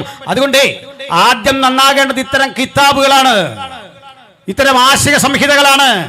ഈ ആശയ സംഹിതകൾ നിങ്ങളെ സമൂഹം ഇന്ന് പഠിച്ച് ഗ്രഹിച്ച് സമൂഹത്തിൽ കൂടുതൽ തെളിവോടെ പറയുമ്പോൾ അതാണ് പ്രകോപനത്തിന്റെ അടിസ്ഥാനമെന്ന് ഞങ്ങൾ മനസ്സിലാക്കുന്നു. ഇനി മറ്റൊന്നുകൂടി, ഈ വട്ടമേശ സമ്മേളനത്തിൽ പങ്കെടുത്ത് കാര്യങ്ങൾ ഇങ്ങനെ സ്ഥാപിച്ച് പോരുമ്പോൾ രണ്ടാം വട്ടമേശ സമ്മേളനത്തിൽ ആദരനായ മഹാത്മജി പങ്കെടുത്തു. 9 സബ് കമ്മിറ്റികൾ അതിലുണ്ട്. ആ 9 സബ് കമ്മിറ്റികളിൽ ന്യൂനപക്ഷാവകാശങ്ങളെ പറ്റി പറയുന്ന സ്ഥലം വന്നു. അംബേദ്കർ ഇതിനെ പ്രതികരിച്ചെഴുന്നേറ്റപ്പോൾ മഹാത്മജി പറഞ്ഞു, അങ്ങ് എഴുന്നേൽക്കേണ്ട, ഞാൻ പറഞ്ഞു, ഞാനാണത് പറയാൻ അർഹൻ. അംബേദ്കർ പറഞ്ഞു, അങ്ങല്ല, ഞാനാണ് അർഹൻ, ഞാൻ അനുഭവസ്ഥനാണ്. അങ്ങ് ഇത് കണ്ടിട്ടല്ല ഉള്ളു, അങ്ങ് ബനിയ വിഭാഗത്തിൽപ്പെട്ടയാളാ, വൈശ്യനാണ് അങ്ങ്. ഈ ബനിയ വിഭാഗം എന്ന് പറഞ്ഞാൽ അത്ര മോശം ആളുകളല്ല. ഈ 2.5% ബനിയ വിഭാഗങ്ങൾ ഇന്ത്യയിലുണ്ട്. ഈ 2.5% വരുന്ന ബനിയ വിഭാഗങ്ങളാണ് ഇന്ത്യയിലെ ആദ്യത്തെ 75 സമ്പന്നര്. അദാനി, അംബാനി, മിത്തല്, എത്ര പേരുടെ പേരിങ്ങനെ കേൾക്കണം. ഇവരാ ഇന്ത്യ ഭരിക്കുന്നത്, അവരുടെ കയ്യിലാണ് ഇന്ത്യ. സമ്പന്നമായൊരു പശ്ചാത്തലമാണ്. ബിർള ഇല്ലേ, ബിർള ഗാന്ധിജിയുടെ സ്വന്തക്കാരനാ. ബിർള മന്ദിർ എന്നൊക്കെ കേട്ടാൽ ഇതെന്താ സംഭവം തന്നെ. ടാറ്റ ബിർള ഗോയങ്ക എന്നൊക്കെ കേട്ടിട്ടില്ലേ? ഇതിൽ ബിർള കൊടുത്ത വീടാത്. അതുപോട്ടെ, ഗാന്ധിജി പറയും, ഞാൻ സാധാരണ മനുഷ്യരോട് ഗ്രാമങ്ങളിൽ ഇടപെട്ട അയിത്തത്തിനെതിരെ പോരാടിയ ആളാണ്. മഹാത്മജി പ്രതികരിച്ചു, അലയോ അംബേദ്കർ പ്രതികരിച്ചു, മഹാത്മജി, അങ്ങ് അയിത്തത്തിനെതിരെ പോരാടിയ ഒരു രീതി ഞാൻ കേട്ടിട്ടുണ്ട്. അങ്ങ് സാധുക്കൾ ഒരു ഗ്രാമത്തിൽ ചെന്നു, ചാമർ തിങ്ങി നിൽക്കുന്ന ഗ്രാമത്തിൽ അങ്ങയോടുള്ള സ്നേഹം നിമിത്തം ആളുകൾ അങ്ങേക്ക് കടല കൊണ്ട് കാഴ്ചവെച്ചു, കടല ഭക്ഷിക്കാൻ. ഗാന്ധിജി പറഞ്ഞു, തീർച്ചയായും നിങ്ങൾ തന്ന കടല എനിക്ക് വിലപ്പെട്ടതാണ്, അതെൻ്റെ ശരീരത്തിന് ആരോഗ്യകരമാണ്, ഞാനത് ഭക്ഷിക്കുകയും ചെയ്യും. പക്ഷേ ഇപ്പോഴല്ല. ഇപ്പോൾ ഞാൻ ഈ കടല എൻ്റെ ആടുകൾക്ക് കൊടുക്കും, ആട് തിന്നിട്ട് അതിൻ്റെ പാല് ഞാൻ കുടിക്കും, അപ്പോൾ കടല എൻ്റെ ഉള്ളിലെത്തും. എങ്ങനെയുണ്ട്? എങ്ങനെയുണ്ട്? ആ, മനസ്സിലായോ? അയിത്തത്തിനെതിരെയുള്ള അദ്ദേഹത്തിൻ്റെ ഉജ്ജ്വലമായ പോരാട്ടത്തിൻ്റെ ഒരു വഴിയാണ് ഞാൻ പറഞ്ഞത്. ഇത്രയും വലിയൊരു ബുദ്ധിമാൻ നമ്മൾ കണ്ടിട്ടില്ലെങ്കിൽ അത്ഭുതമുള്ളൂ. പക്ഷെ അദ്ദേഹം വളരെ ലളിതമായി ജീവിക്കുന്ന ഒരാളായിരുന്നു. അതുകൊണ്ട് ആടിൻ്റെ പാലേ കുടിക്കൂ എന്നതുകൊണ്ട് അദ്ദേഹം ജീവിച്ച ഇംഗ്ലണ്ടിലേക്ക്, ഇന്ത്യയിൽ നിന്ന് ഒരാടിനെ കൊണ്ടുപോയി, അതിൻ്റെ പാലാണ് കുടിക്കുന്നത്. ഇംഗ്ലണ്ടിലെ ആടിനെ കൊണ്ടുപോകാനുള്ള ചിലവൊക്കെ നിങ്ങൾ ഓർത്താൽ മതി. മനസ്സിലായില്ലേ? മാത്രമല്ല, അദ്ദേഹം ഈ ചെറിയ കമ്പാർട്ട്മെൻറ്റിൽ, ജനറൽ കമ്പാർട്ട്മെൻറ്റിലേ ഇരിക്കൂ യാത്ര ചെയ്യുമ്പോൾ. ഈ സിംപ്ലിസിറ്റി കാരണം പോലീസിനാകപ്പാടെ ബുദ്ധിമുട്ടാണ്. കാരണം 10-15 പോലീസ് ഇരുന്നെങ്കിലേ ഇദ്ദേഹത്തിന് സുരക്ഷ വർദ്ധിപ്പിക്കാൻ പറ്റുള്ളൂ. അപ്പുറത്തിരുന്നാൽ സമാധാനത്തിന് പോകാം. മനസ്സിലായില്ലേ? സുരക്ഷ കൊടുക്കണം. അപ്പോൾ ഗാന്ധിജിക്ക് സിമ്പിളായിട്ട് ജീവിക്കാൻ വേണ്ടി നമ്മുടെ പോക്കറ്റിൽ നിന്ന് കാശ് കുറേ ഇറങ്ങി, നികുതിപ്പണവേ കുറേ ഇറങ്ങി. അത് പോട്ടെ, വാദമെല്ലാം മുത്ത് കഴിഞ്ഞപ്പോൾ സംഗതി വല്ലാതായി, അവസ്ഥ വല്ലാതായി. അവസാനം നടക്കുകയില്ല എന്നായി കഴിഞ്ഞപ്പോൾ അദ്ദേഹം പറഞ്ഞു, മുഴുവൻ പിന്നോക്കരും ദലിതരും ആദിവാസികൾ ഹിന്ദുക്കളാണ്. വാദം മുത്തു. ഒടുക്കം ഇത് തീരുമാനിക്കാനുള്ള അധികാരം അധ്യക്ഷന് വിട്ടുകൊടുത്തിട്ട് സമ്മേളനം അടിച്ചു പിരിഞ്ഞു. അടിയൊന്നുമല്ല, അടിച്ചങ്ങ് പിരിഞ്ഞു. അതിനുമുമ്പ് രസകരമായൊരു കാര്യമുണ്ട്, ചിന്താർഹമായൊരു കാര്യം. 14 ആവശ്യങ്ങൾ ഉന്നയിച്ചു അംബേദ്കർ. അന്ന് അതൊക്കെ പാലിക്കപ്പെട്ടിരുന്നെങ്കിൽ ഈ രാജ്യത്തിന്ന് യാതൊരു വർഗീയതയും ഉണ്ടാവില്ല. സ്വസ്ഥതയോടെ ജീവിക്കാൻ പാകത്തിന് കാഴ്ചപ്പാടുള്ള ബാബാ സാഹേബ് വെച്ച ഐഡിയകൾ മുഴുവൻ നിരാകരിക്കപ്പെട്ടത് എങ്ങനെയാണെന്ന് പറയട്ടെ. ഇത് മുഴുവൻ അധ്യക്ഷനായിരുന്ന റാംസേ മക്ഡൊണാൾഡ് എന്നറിയപ്പെടുന്ന ബ്രിട്ടീഷ് പ്രധാനമന്ത്രി ഏൽപ്പിച്ചു. ആ പ്രമേയത്തിൽ ഒപ്പിടാത്ത ഒരാളേ ഉള്ളൂ, അംബേദ്കർ. തിരിച്ചു പോകുന്നു. അങ്ങനെ 32 സെപ്റ്റംബർ 20 അവിടുന്ന് 1932 വട്ടമേശ സമ്മേളനം കഴിഞ്ഞ് തിരിച്ചു പോരുന്നു. രണ്ടാം വട്ടമേശ സമ്മേളനം 32 ആഗസ്റ്റ് 17 ആകുമ്പോഴേക്കും മക്ഡൊണാൾഡിൻ്റെ വിധി പുറപ്പെടുന്നു. അമ്പരപ്പിക്കുന്ന വിധിയാണ്. ആ വിധി എന്താണെന്ന് അറിയണ്ടേ? അംബേദ്കർ പറഞ്ഞ മുഴുവൻ കാര്യങ്ങളും അംഗീകരിച്ചിരിക്കുന്നു. കമ്മ്യൂണൽ അവാർഡ് എന്നാണ് എൻ്റെ പേര്. ചരിത്രം പഠിച്ചാൽ മതി. Communal award. അങ്ങനെ ബ്രിട്ടീഷുകാർ ചെയ്യാനൊക്കെ ചെയ്തു. പക്ഷെ ഇന്ത്യയിൽ കലാപം പൊട്ടിപ്പുറപ്പെട്ടിട്ട് ആദരനായ മഹാത്മജി പൂനെയിലെ ഇർവാഡ ജയിലിൽ മരണം വരെ നിരാഹാരം. ഗാന്ധിജി നയിച്ച നിരാഹാരങ്ങളുടെ എണ്ണം 21 നിരാഹാരങ്ങളിൽ മരണം വരെ നിരാഹാരം ഇരിക്കും എന്ന് പറഞ്ഞത് ഒറ്റ കാര്യത്തിനാണ്. അതെന്താണെന്നറിയണ്ടേ? അതാ രസകരം. ദലിതരും ആദിവാസികളെല്ലാം ഹിന്ദുക്കളാണ്. ഋഗ്വേദം പോയി, മനുസ്മൃതി പോയി, ചാതുവർണ്ണത്തിൽ ഉൾപ്പെടാത്തവരെ കൂടി ചേർത്തുകൊണ്ട് 1935 ഒരു ലിസ്റ്റ് പുറത്തിറങ്ങി. ആ ലിസ്റ്റ് അനുസരിച്ച പട്ടികയിൽപ്പെട്ട ജാതി, ST SC എന്ന നിലയിലേക്കൊക്കെ ലിസ്റ്റ് വരുന്നത്. ആ ലിസ്റ്റിന് മുമ്പ് ഈ രാജ്യത്തിലെ ദലിതരോ ആദിവാസികളോ ഹിന്ദുക്കളല്ല. രണ്ടാമത്തെ തെളിവ് ഞാൻ പറയുന്നു. 1911 ബ്രിട്ടീഷ് ഇന്ത്യയിൽ ഒരു സെൻസസ് നടന്നു. 1881 1911 ചില സെൻസസുകൾ നടക്കുന്നുണ്ട്. ആ സെൻസസിൽ, കാസ്റ്റ് തിരിച്ച് നടത്തിയ സെൻസസിൽ ആരാണ് ഈ അൺടച്ചബിൾസ്, അസ്പൃശ്യർ എന്ന് ചോദിക്കുന്ന ചോദ്യത്തിന് സായിപ്പ് കണ്ടെത്തുന്ന ഉത്തരം 10 എണ്ണമാണ്. 1, ബ്രാഹ്മണ്യത്തെ നിഷേധിക്കുന്നവരോ ബ്രാഹ്മണ്യം നിഷേധിച്ചവരോ, അതായത് പുസ്തകത്തിൽ കാണാത്തവർ. 2, വേദങ്ങളുടെ ഒതൻറ്റിസിറ്റി, ആധികാരികത നിരസിച്ചവർ. 3, പശുമാംസം ഭക്ഷിക്കുന്നവർ. 4, ഹിന്ദു ദൈവങ്ങളെ ആരാധിക്കാത്തവർ.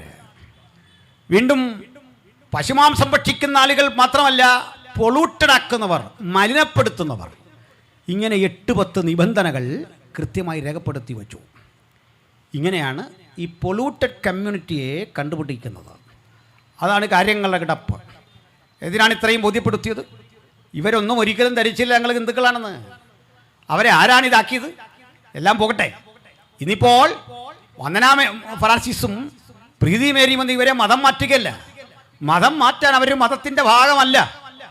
32 പൂന 32 നടന്ന പൂന പാട്ടില്ലേ, ആ സെപ്റ്റംബർ 24 പൂന പാട്ട്, അവിടെ മുതൽ ഇങ്ങോട്ട് എടുത്തെങ്കിൽ ആ കണക്കനുസരിച്ച് മാത്രമേ ഈ ലിസ്റ്റ് ഇത്ര വിശാലമാക്കിക്കൊണ്ട് ഒരു ഭൂരിപക്ഷ ജനത എന്ന നിലയിലേക്ക് ഇന്നത്തെ നമ്മുടെ ഹൈന്ദവ ലോകം വളർന്നത്. തത്വം വെച്ച് പറഞ്ഞാൽ മുസ്ലിങ്ങളെ പോലെ ക്രൈസ്തവരെ പോലെ ഒരു ന്യൂനപക്ഷത്തിൻ്റെ പേരാ ഹിന്ദുയിസം. അതെന്താ അങ്ങനെ പറയാൻ കാരണം? ഈ 4 ജാതി ആകുള്ളൂ, അതുകൊണ്ടാണ്. ബാക്കി ആകില്ല. എങ്ങനെയാണ് ആക്കുന്നത്? എന്താണ് അതിൻ്റെ മാനദണ്ഡം? അതാണ് കഴിഞ്ഞ ദിവസം മൈത്രേയൻ ചോദിക്കുന്നൊരു ചോദ്യമുണ്ട്. മൈത്രേയൻ ചോദിക്കുന്നൊരു ചോദ്യം, ഒരു മുസ്ലിമിന് തോന്നുക എനിക്ക് ഹിന്ദു ആകണം, കർമ്മം നടത്തി അങ്ങോട്ട് വന്നാൽ നിങ്ങൾ എന്നെ ആരാണ് ആക്കുന്നത് പറ? ബ്രാഹ്മണാക്കോ, ക്ഷത്രിയനാക്കോ, വൈശ്യനാക്കോ, ശൂദ്രനാക്കോ പറ? ഒരു ക്രിസ്ത്യാനിക്ക് തിരിച്ചിങ്ങനെ ആകണം, ഒരു യഹൂദന് ഹിന്ദു ആകണം, നിങ്ങൾ ആരെയാണ് ആക്കുന്നത്? ചാതുർവർണ്ണ്യം ഒഴിവാക്കിക്കൊണ്ടൊരു സനാതനധർമ്മം പറ്റുമോ? പറ്റുമെങ്കിൽ അതിൻ്റെ കാരണം എന്താണ്? ഈ ചോദ്യങ്ങൾക്ക് ഉത്തരമില്ല. ഇനി അതെല്ലാം പോയിക്കൊള്ളട്ടെ. ആനുകാലികമായ ഭക്തിയുടെയും പരിവർത്തനത്തിൻ്റെ ഒക്കെ തലത്തിൽ ഞാനതിനെ വിടുന്നു. കാരണം സാംസ്കാരിക പരിവർത്തനങ്ങളിലൂടെ, നവോത്ഥാനങ്ങളിലൂടെ ഇത്തരം പ്രശ്നങ്ങളെയൊക്കെ ചോദ്യം ചെയ്താ കേരളം വളർന്നേ. മറുവശത്ത് ഞങ്ങളെന്താണ് ഈ രാജ്യത്ത് ചെയ്തത് എന്ന് പറയാം. ഇങ്ങനെ മതത്തിന് വേണ്ടാത്ത, ബ്രാഹ്മൺ ചെന്ന് പൂജ ചെയ്യാത്ത, എച്ചിലയിൽ ഭക്ഷിക്കാനിട്ട് കൊടുക്കുന്ന, പട്ടണകളിലെ ശവത്തുണി കൊണ്ട് ഉടുക്കാൻ പഠിപ്പിക്കുന്ന ഇത്തരം മ്ലേച്ഛതയ്ക്കെതിരെ ഞങ്ങൾ ചെന്ന് അട്ടഹാസം മുഴക്കുകയോ സമരം ചെയ്യുകയല്ല ചെയ്തത്. ഈ നാടുകളിൽ ചെന്ന് ആളുകളെ പെറുക്കിയെടുത്തു. അത്തരം ആളുകളോട് ഞങ്ങൾ ചെന്ന് ഞങ്ങൾക്ക് പറയാൻ ഒരു സുവിശേഷമുണ്ടായിരുന്നു. ഞങ്ങൾ അവരുടെ ആദ്യം പറഞ്ഞ ക്രിസ്ത്യാനിയാകാനല്ല, നിങ്ങൾ മനുഷ്യരാണ്, നിങ്ങൾ ആത്മാഭിമാനത്തോടെ ഈ രാജ്യത്ത് ജീവിക്കേണ്ടവരാണ്, എൻ്റെയും നിങ്ങളുടെയും സിരകളിൽ ഓടുന്ന രക്തം തുല്യമാണ് എന്ന് പഠിപ്പിക്കാൻ ഞങ്ങൾ ഉപദേശിച്ചൊരു മാർഗമുണ്ട്. ആ മാർഗത്തിന്റെ പേരാണ് സുവിശേഷം. ആ സുവിശേഷം പ്രസംഗിക്കുന്നത് മതപരിവർത്തനമാണെന്ന് നിങ്ങൾക്ക് നിശ്ചയമുണ്ടെങ്കിൽ, അതിനങ്ങനെയാണ് നിങ്ങൾ പേരിടുന്നതെങ്കിൽ, ഞങ്ങൾ ഈ പ്രവൃത്തി അഭംഗുരം തുടരുക തന്നെ ചെയ്യും. കാരണം മനുഷ്യത്വത്തിന്റെ ആത്മാഭിമാനത്തിലേക്ക്, അന്തസ്സിലേക്ക്, ആഭിജാത്യബോധത്തിലേക്ക് ഈ ജനതയെ മാറ്റിയെടുക്കാനുള്ള വലിയ ഉത്തരവാദിത്വം ഈ രാജ്യത്ത് ആദ്യം നിറവേറിയത് ഈ രാജ്യത്തിലെ മിഷണറിമാരാണ്. ഞാൻ ഒന്നുകൂടി പറയുന്നു. ചില ആളുകൾ പറയും എന്തൊക്കെയോ സൗജന്യം കിട്ടാൻ, മതം മാറി പാൽപ്പൊടി കിട്ടാൻ, വസ്ത്രം കിട്ടാൻ, അതിനൊക്കെ വേണ്ടി പോകുന്ന രസകരമായ ഒരു കാര്യം. ബഹുമാനായ ശ്രീ കെ സുരേന്ദ്രൻ, കഴിഞ്ഞ BJP-യുടെ മുൻ പ്രസിഡന്റ്, സംസ്ഥാന പ്രസിഡന്റ്, അദ്ദേഹം ഒരു പോസ്റ്റ് ഇട്ടു. അതിൽ 2 പേരുടെ ഫോട്ടോയുണ്ട്. ഒന്ന് ശ്രീ P. വിജുവിൻ്റെയാണ്, CPM നേതാവ്. മറ്റൊരാൾ ശ്രീ കൊടിക്കുന്നിൽ സുരേഷാണ്.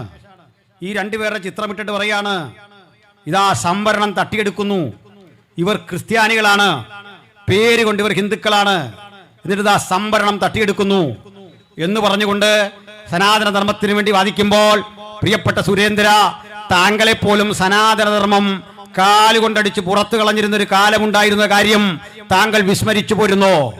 ഞാൻ പറയട്ടെ, TK മാധവന്റെ അമ്മയുടെ ചരിത്രം, ഭാര്യാമാതാവിന്റെ ചരിത്രം ഞാനൊരു വീഡിയോയിൽ പറയുന്നുണ്ട്. ഈ TK മാധവന്റെ ഭാര്യയുടെ അമ്മ, അവർക്ക് രോഗാവസ്ഥ വന്നപ്പോൾ ബ്രാഹ്മൺ കഴിച്ച് എച്ചിലയിൽ ഭക്ഷണം കഴിക്കേണ്ട വിധി വന്നു. ഈ എച്ചിലയിൽ ഭക്ഷിക്കാൻ വിധിക്കപ്പെട്ട അവസ്ഥയിൽ നിന്ന് മാന്യമായ ആഹാരം ഹോട്ടലിൽ കയറി കഴിക്കാൻ, അതിനി ബീഫാണോ അല്ലയോ ഒന്നും എനിക്കറിയില്ല, ഇത്ര അന്തസാർന്ന ആഹാരം കഴിക്കത്തക്ക വിധത്തിൽ അങ്ങേക്ക് ആഭിജാത്യം വളർത്തി തന്ന ആരാ? അത് മനസ്സിലാക്കിക്കൊള്ളണം. ഈ മാറ്റങ്ങളുടെ മുഴുവൻ അടിസ്ഥാനം ആരാ? നിങ്ങൾ ഈ രാജ്യത്ത് വളർന്നുപോയ മുഴുവൻ മനുഷ്യന്റെയും ചരിത്രം പഠിച്ചാൽ അവരെല്ലാം പിന്നിൽ ഒരു ക്രിസ്തീയ സ്ഥാപനത്തിന്റെ സ്വാധീനമുണ്ട്. മഹാനായ ശശി തരൂർ പഠിച്ചത് എവിടെയാണ്? പ്രിയപ്പെട്ട രാഹുൽ ഗാന്ധി പഠിച്ചത് എവിടെയാണ്? ആദരണീയായ നിർമ്മല സീതാരാമൻ പഠിച്ചത് എവിടെയാണ്? ഇത്തരം ആളുകളുടെ പേര് ജോൺ ബ്രിട്ടാസ് ചോദിക്കുമ്പോൾ ഉത്തരമില്ലാതെ പരുങ്ങുന്ന ഈ വ്യവസ്ഥയിലെ, മിണ്ടാതിരിക്കുന്ന വ്യവസ്ഥയിലെ ആ കാര്യം ഞങ്ങൾക്കൊന്ന് ഉണർത്തിച്ച് ഓർമ്മപ്പെടുത്തി പറയാനുണ്ട്. ആ കാര്യം എന്തെന്നറിയണ്ടേ? ഈ രാജ്യത്തിൽ, ഈ കേരളത്തിൽ, ഇന്ത്യ മഹാരാജ്യത്തിന്റെ പലയിടങ്ങളിൽ സാധുക്കളെ, സാധാരണക്കാരെ കണ്ട് അവരെ അഭ്യസ്ത വിദ്യരാക്കി മാറ്റിയ മഹത്തരമായ മാർഗമാണ് യേശുക്രിസ്തുവിന്റെ സുവിശേഷത്തിന്റെ മാർഗം. ഞാൻ ഇതേ വേദിയിൽ ഇതിന്റെ മുമ്പും വന്ന് പ്രസംഗിച്ച നിരവധി കാരണങ്ങളുണ്ട്. നിങ്ങൾ പഠിക്കേണ്ട ഒരു പുസ്തകമാ അടിമ കേരളത്തിന്റെ അദൃശ്യ ചരിത്രം, ഡോക്ടർ ബിനിൽ പോളിന്റെ പുസ്തകം. ഈ പുസ്തകത്തിലാണ് 2 കൊല്ലം മുമ്പ് കേരള സാഹിത്യ അക്കാദമിയുടെ അവാർഡ് കിട്ടിയത്. ആ പുസ്തകം ഇന്ന് 11ാം പതിപ്പിലേക്ക് നീങ്ങിക്കഴിഞ്ഞിരിക്കുന്നു. അത്രയും ബെസ്റ്റ് സെല്ലറാണ്. ശ്രീ ബിനിൽ പോൾ കൃത്യമായി ഈ രാജ്യത്ത് നടന്ന വിവേചനങ്ങളെ, അടിമത്തത്തിന്റെ ചരിത്രം കൃത്യമായ വിധത്തിൽ രേഖപ്പെടുത്തി വെക്കുന്നുണ്ട്. പ്രിയപ്പെട്ടവരെ, മല്ലപ്പള്ളി ചന്തയിൽ ഒരടിമയുടെ വില 21 രൂപയായിരുന്നപ്പോൾ ചങ്ങനാശ്ശേരി ചന്തയിൽ ഒരടിമയുടെ വില ഇതുപോലെ 3 രൂപ മാത്രമായിരുന്നു. 3 രൂപ മാത്രം വിലയുള്ള ചങ്ങനാശ്ശേരി ചന്തയിൽ നിന്ന് 21 രൂപ കിട്ടുന്ന ഇടത്തിലേക്ക് കന്നുകാലികളെ കൊണ്ടുപോകും പോലെ ആളുകളെ ചാട്ടക്കടിച്ച് കൊണ്ടുവന്ന് തെരുവിലിട്ട് വിൽക്കുന്ന കാഴ്ച കണ്ടപ്പോൾ പള്ളം കേന്ദ്രമാക്കി പ്രവർത്തിച്ച ഹെൻറി ബേക്കർ ജൂനിയർ എന്ന സായിപ്പ് നിരവധി അടിമകൾക്ക് 21-30 രൂപയൊക്കെ കൊടുത്ത് വില കൊടുത്തു വാങ്ങി അവരെ സ്വതന്ത്രരായി പുറത്തുവിടുമ്പോൾ നിങ്ങൾ ഇതിനെ പണം കൊടുത്തുള്ള മതപരിവർത്തനമെന്ന് പറയുമെങ്കിൽ, ഇത്തരം ഒരു പരിഗണന ഒരാൾ അർഹിക്കുന്നുണ്ടെങ്കിൽ നിങ്ങൾ ചരിത്രം പഠിക്കുക. അടിമകളെ വിലക്ക് വാങ്ങി ഫ്രീ ആക്കി വിട്ടയക്കാൻ അവരെ പ്രേരിപ്പിച്ച ധാർമ്മികമായ ആ സംഹിതയുടെ പേരാണ് വിശുദ്ധ ബൈബിൾ. 1-2 പേരല്ല, ആയിരക്കണക്കിന് ആളുകൾ അടിമത്തത്തിന്റെ ഇത്തരം ചങ്ങലകളെ പൊട്ടിച്ചെറിഞ്ഞുകൊണ്ട് അവർ സാംശീകരിച്ചെടുത്ത സുവിശേഷത്തിന്റെ മഹത്തര സത്യം ഈ രാജ്യത്തോട് ഘോഷിക്കാനുള്ള ഞങ്ങളുടെ ആർജവം എവിടെയും പണയം വെക്കാതെ ഛത്തീസ്ഗഡിലോ അതല്ലെങ്കിൽ രാജസ്ഥാനിലോ ഉത്തർപ്രദേശിലോ ഈ ഇന്ത്യൻ ഭൂമികയുടെ ഏതെങ്കിലും പ്രദേശത്ത് ഇത്തരത്തിലുള്ള പ്രവണതകൾ കാണുമ്പോൾ താത്തു വെക്കാനുള്ളതല്ല ഞങ്ങളുടെ വിശ്വാസം. നിലച്ച് ഏതെങ്കിലും തരത്തിൽ പിന്തിരിഞ്ഞോടാനുള്ളതല്ല ഞങ്ങളുടെ ആത്മാർത്ഥത എന്നുള്ള കാര്യം മാത്രം പറയാനാണ് ഞങ്ങളിവിടെ വന്നിട്ടുള്ളത്. അതുകൊണ്ടാണ് ജനങ്ങളെ ബുദ്ധിമുട്ടിക്കുന്ന പ്രകടനം ഞങ്ങൾ നടത്താറില്ല. നിങ്ങൾ ആലോചിച്ച് നോക്കണം. ഇവിടെ പറയുമ്പോൾ തന്നെ പറയുന്നത് 3-4 തരം നിയമങ്ങൾക്ക് വിധേയമായിട്ടാണ് മതസമ്മേളനങ്ങൾക്ക് അനുമതി. ഞാൻ പറഞ്ഞു അത് പബ്ലിക് ഓർഡറിനെ ബാധിക്കരുത്. ഞാൻ പറഞ്ഞു മതപരമായ സമ്മേളനങ്ങളും പ്രസംഗങ്ങളും പബ്ലിക് മൊറാലിറ്റിയെ ബാധിക്കരുത്. മതപരമായ സമ്മേളനങ്ങളും കൂട്ടങ്ങളും പബ്ലിക് ഹെൽത്തിനെ ബാധിക്കരുത്. ഞങ്ങൾ ഈ രാജ്യത്തിലെ റോഡുകൾ കയ്യേറി ഒരു പൊതുയോഗം നടത്തിയതിന്റെ ഏതെങ്കിലും തെളിവ് കാണിക്കാമോ? ഞങ്ങൾ ഏതെങ്കിലും സ്ഥലത്ത് മാലിന്യമുണ്ടാക്കിയ തെളിവുകൾ കാണിക്കാമോ? അന്തസ്സോടെ ചിട്ടയോടെയാണ് ഇത്തരം യോഗങ്ങൾ ഞങ്ങൾ സംഘടിപ്പിക്കുന്നതെങ്കിൽ നോക്കണം. ചില പറയുന്നു ഞങ്ങൾക്ക് ബഹളമേറെയാണ്, ഞങ്ങൾക്ക് ശബ്ദമേറെയാണ്. പൊന്നു സ്നേഹിത, ഞങ്ങളാണോ ഏറ്റവും അധികം ശബ്ദമുണ്ടാക്കുന്നത്? ഞാൻ എരുമേലി സ്വദേശിയാണ്. മണ്ഡല മകളവിലക്ക് കാലത്ത് 2-3 മാസങ്ങൾ ജാതി മത ഭേദമന്യേ ചണ്ടയും വാദ്യവും അരങ്ങുകളും 24 മണിക്കൂറും കേട്ട് അതിന്റെ മധ്യേ ജനിച്ചു വളർന്ന ആളാണ് ഞാൻ. എനിക്ക് അസഹിഷ്ണുത തോന്നിയിട്ടില്ല. അതെന്റെ പ്രിയപ്പെട്ട സഹോദരങ്ങളുടെ ആരാധന ഭാഗമെന്ന് കരുതി ഞങ്ങൾ അതിനെ ബഹുമാനിച്ചിട്ടേ ഉള്ളൂ. പക്ഷെ 9:30 മണിയോടുകൂടി, രാത്രി 9:30 മണിയോടുകൂടി അവസാനിക്കുന്ന സാധാരണ പൊതുയോഗങ്ങളും ഉച്ചയ്ക്കാണെങ്കിൽ 1 മണിക്ക് മുമ്പ് അവസാനിക്കുന്ന സാധാരണ മീറ്റിങ്ങുകളും ഞങ്ങളുടെ സ്വകാര്യകളിൽ നിന്ന് പ്രാർത്ഥിക്കുന്ന പ്രാർത്ഥനകൾക്ക് ശബ്ദമുണ്ടെന്ന് നിങ്ങൾ സമ്മതിക്കുന്നു. എന്നാൽ അതിനെ പബ്ലിക് ന്യൂസൻസിൽ പെടുത്തി ഞങ്ങൾ ഇത്തരത്തിലാണെന്ന് പറയുന്നു. ഓർക്കുക, ഞങ്ങൾ വഴിയടച്ച് പെരുവഴികൾ മുഴുവൻ പിടിച്ചെടുത്ത് പൊങ്കാലയുണ്ടാക്കി ആ പുകയും പടലങ്ങളും മുഴുവൻ അന്തരീക്ഷത്തെ ഈ വിധത്തിൽ മലിനീകരിക്കുമ്പോൾ ഏതെങ്കിലും തരത്തിൽ പ്രതികരിച്ച് കണ്ടിട്ടുണ്ടോ? റോഡുകൾ കുഴിച്ച് കമാനങ്ങൾ ഉണ്ടാക്കി പൊതുവഴിയിൽ പോകുന്ന വാഹനങ്ങൾ തടഞ്ഞു നിർത്തി നിർബന്ധിത പിരിവുകൾ വാങ്ങി നോക്കണം. ഇത്യാദി കാര്യങ്ങൾ അടിച്ചേൽപ്പിക്കുമ്പോൾ ഞങ്ങൾ ഈ രാജ്യത്തൊരാളെയും ദ്രോഹിക്കാൻ പോയിട്ടില്ല, ഒരു തരത്തിലും ആക്രമിക്കാൻ പോയിട്ടില്ല, ഒരു തരം പ്രയാസ പ്രതിസന്ധികളും സൃഷ്ടിക്കാൻ പോയിട്ടില്ല.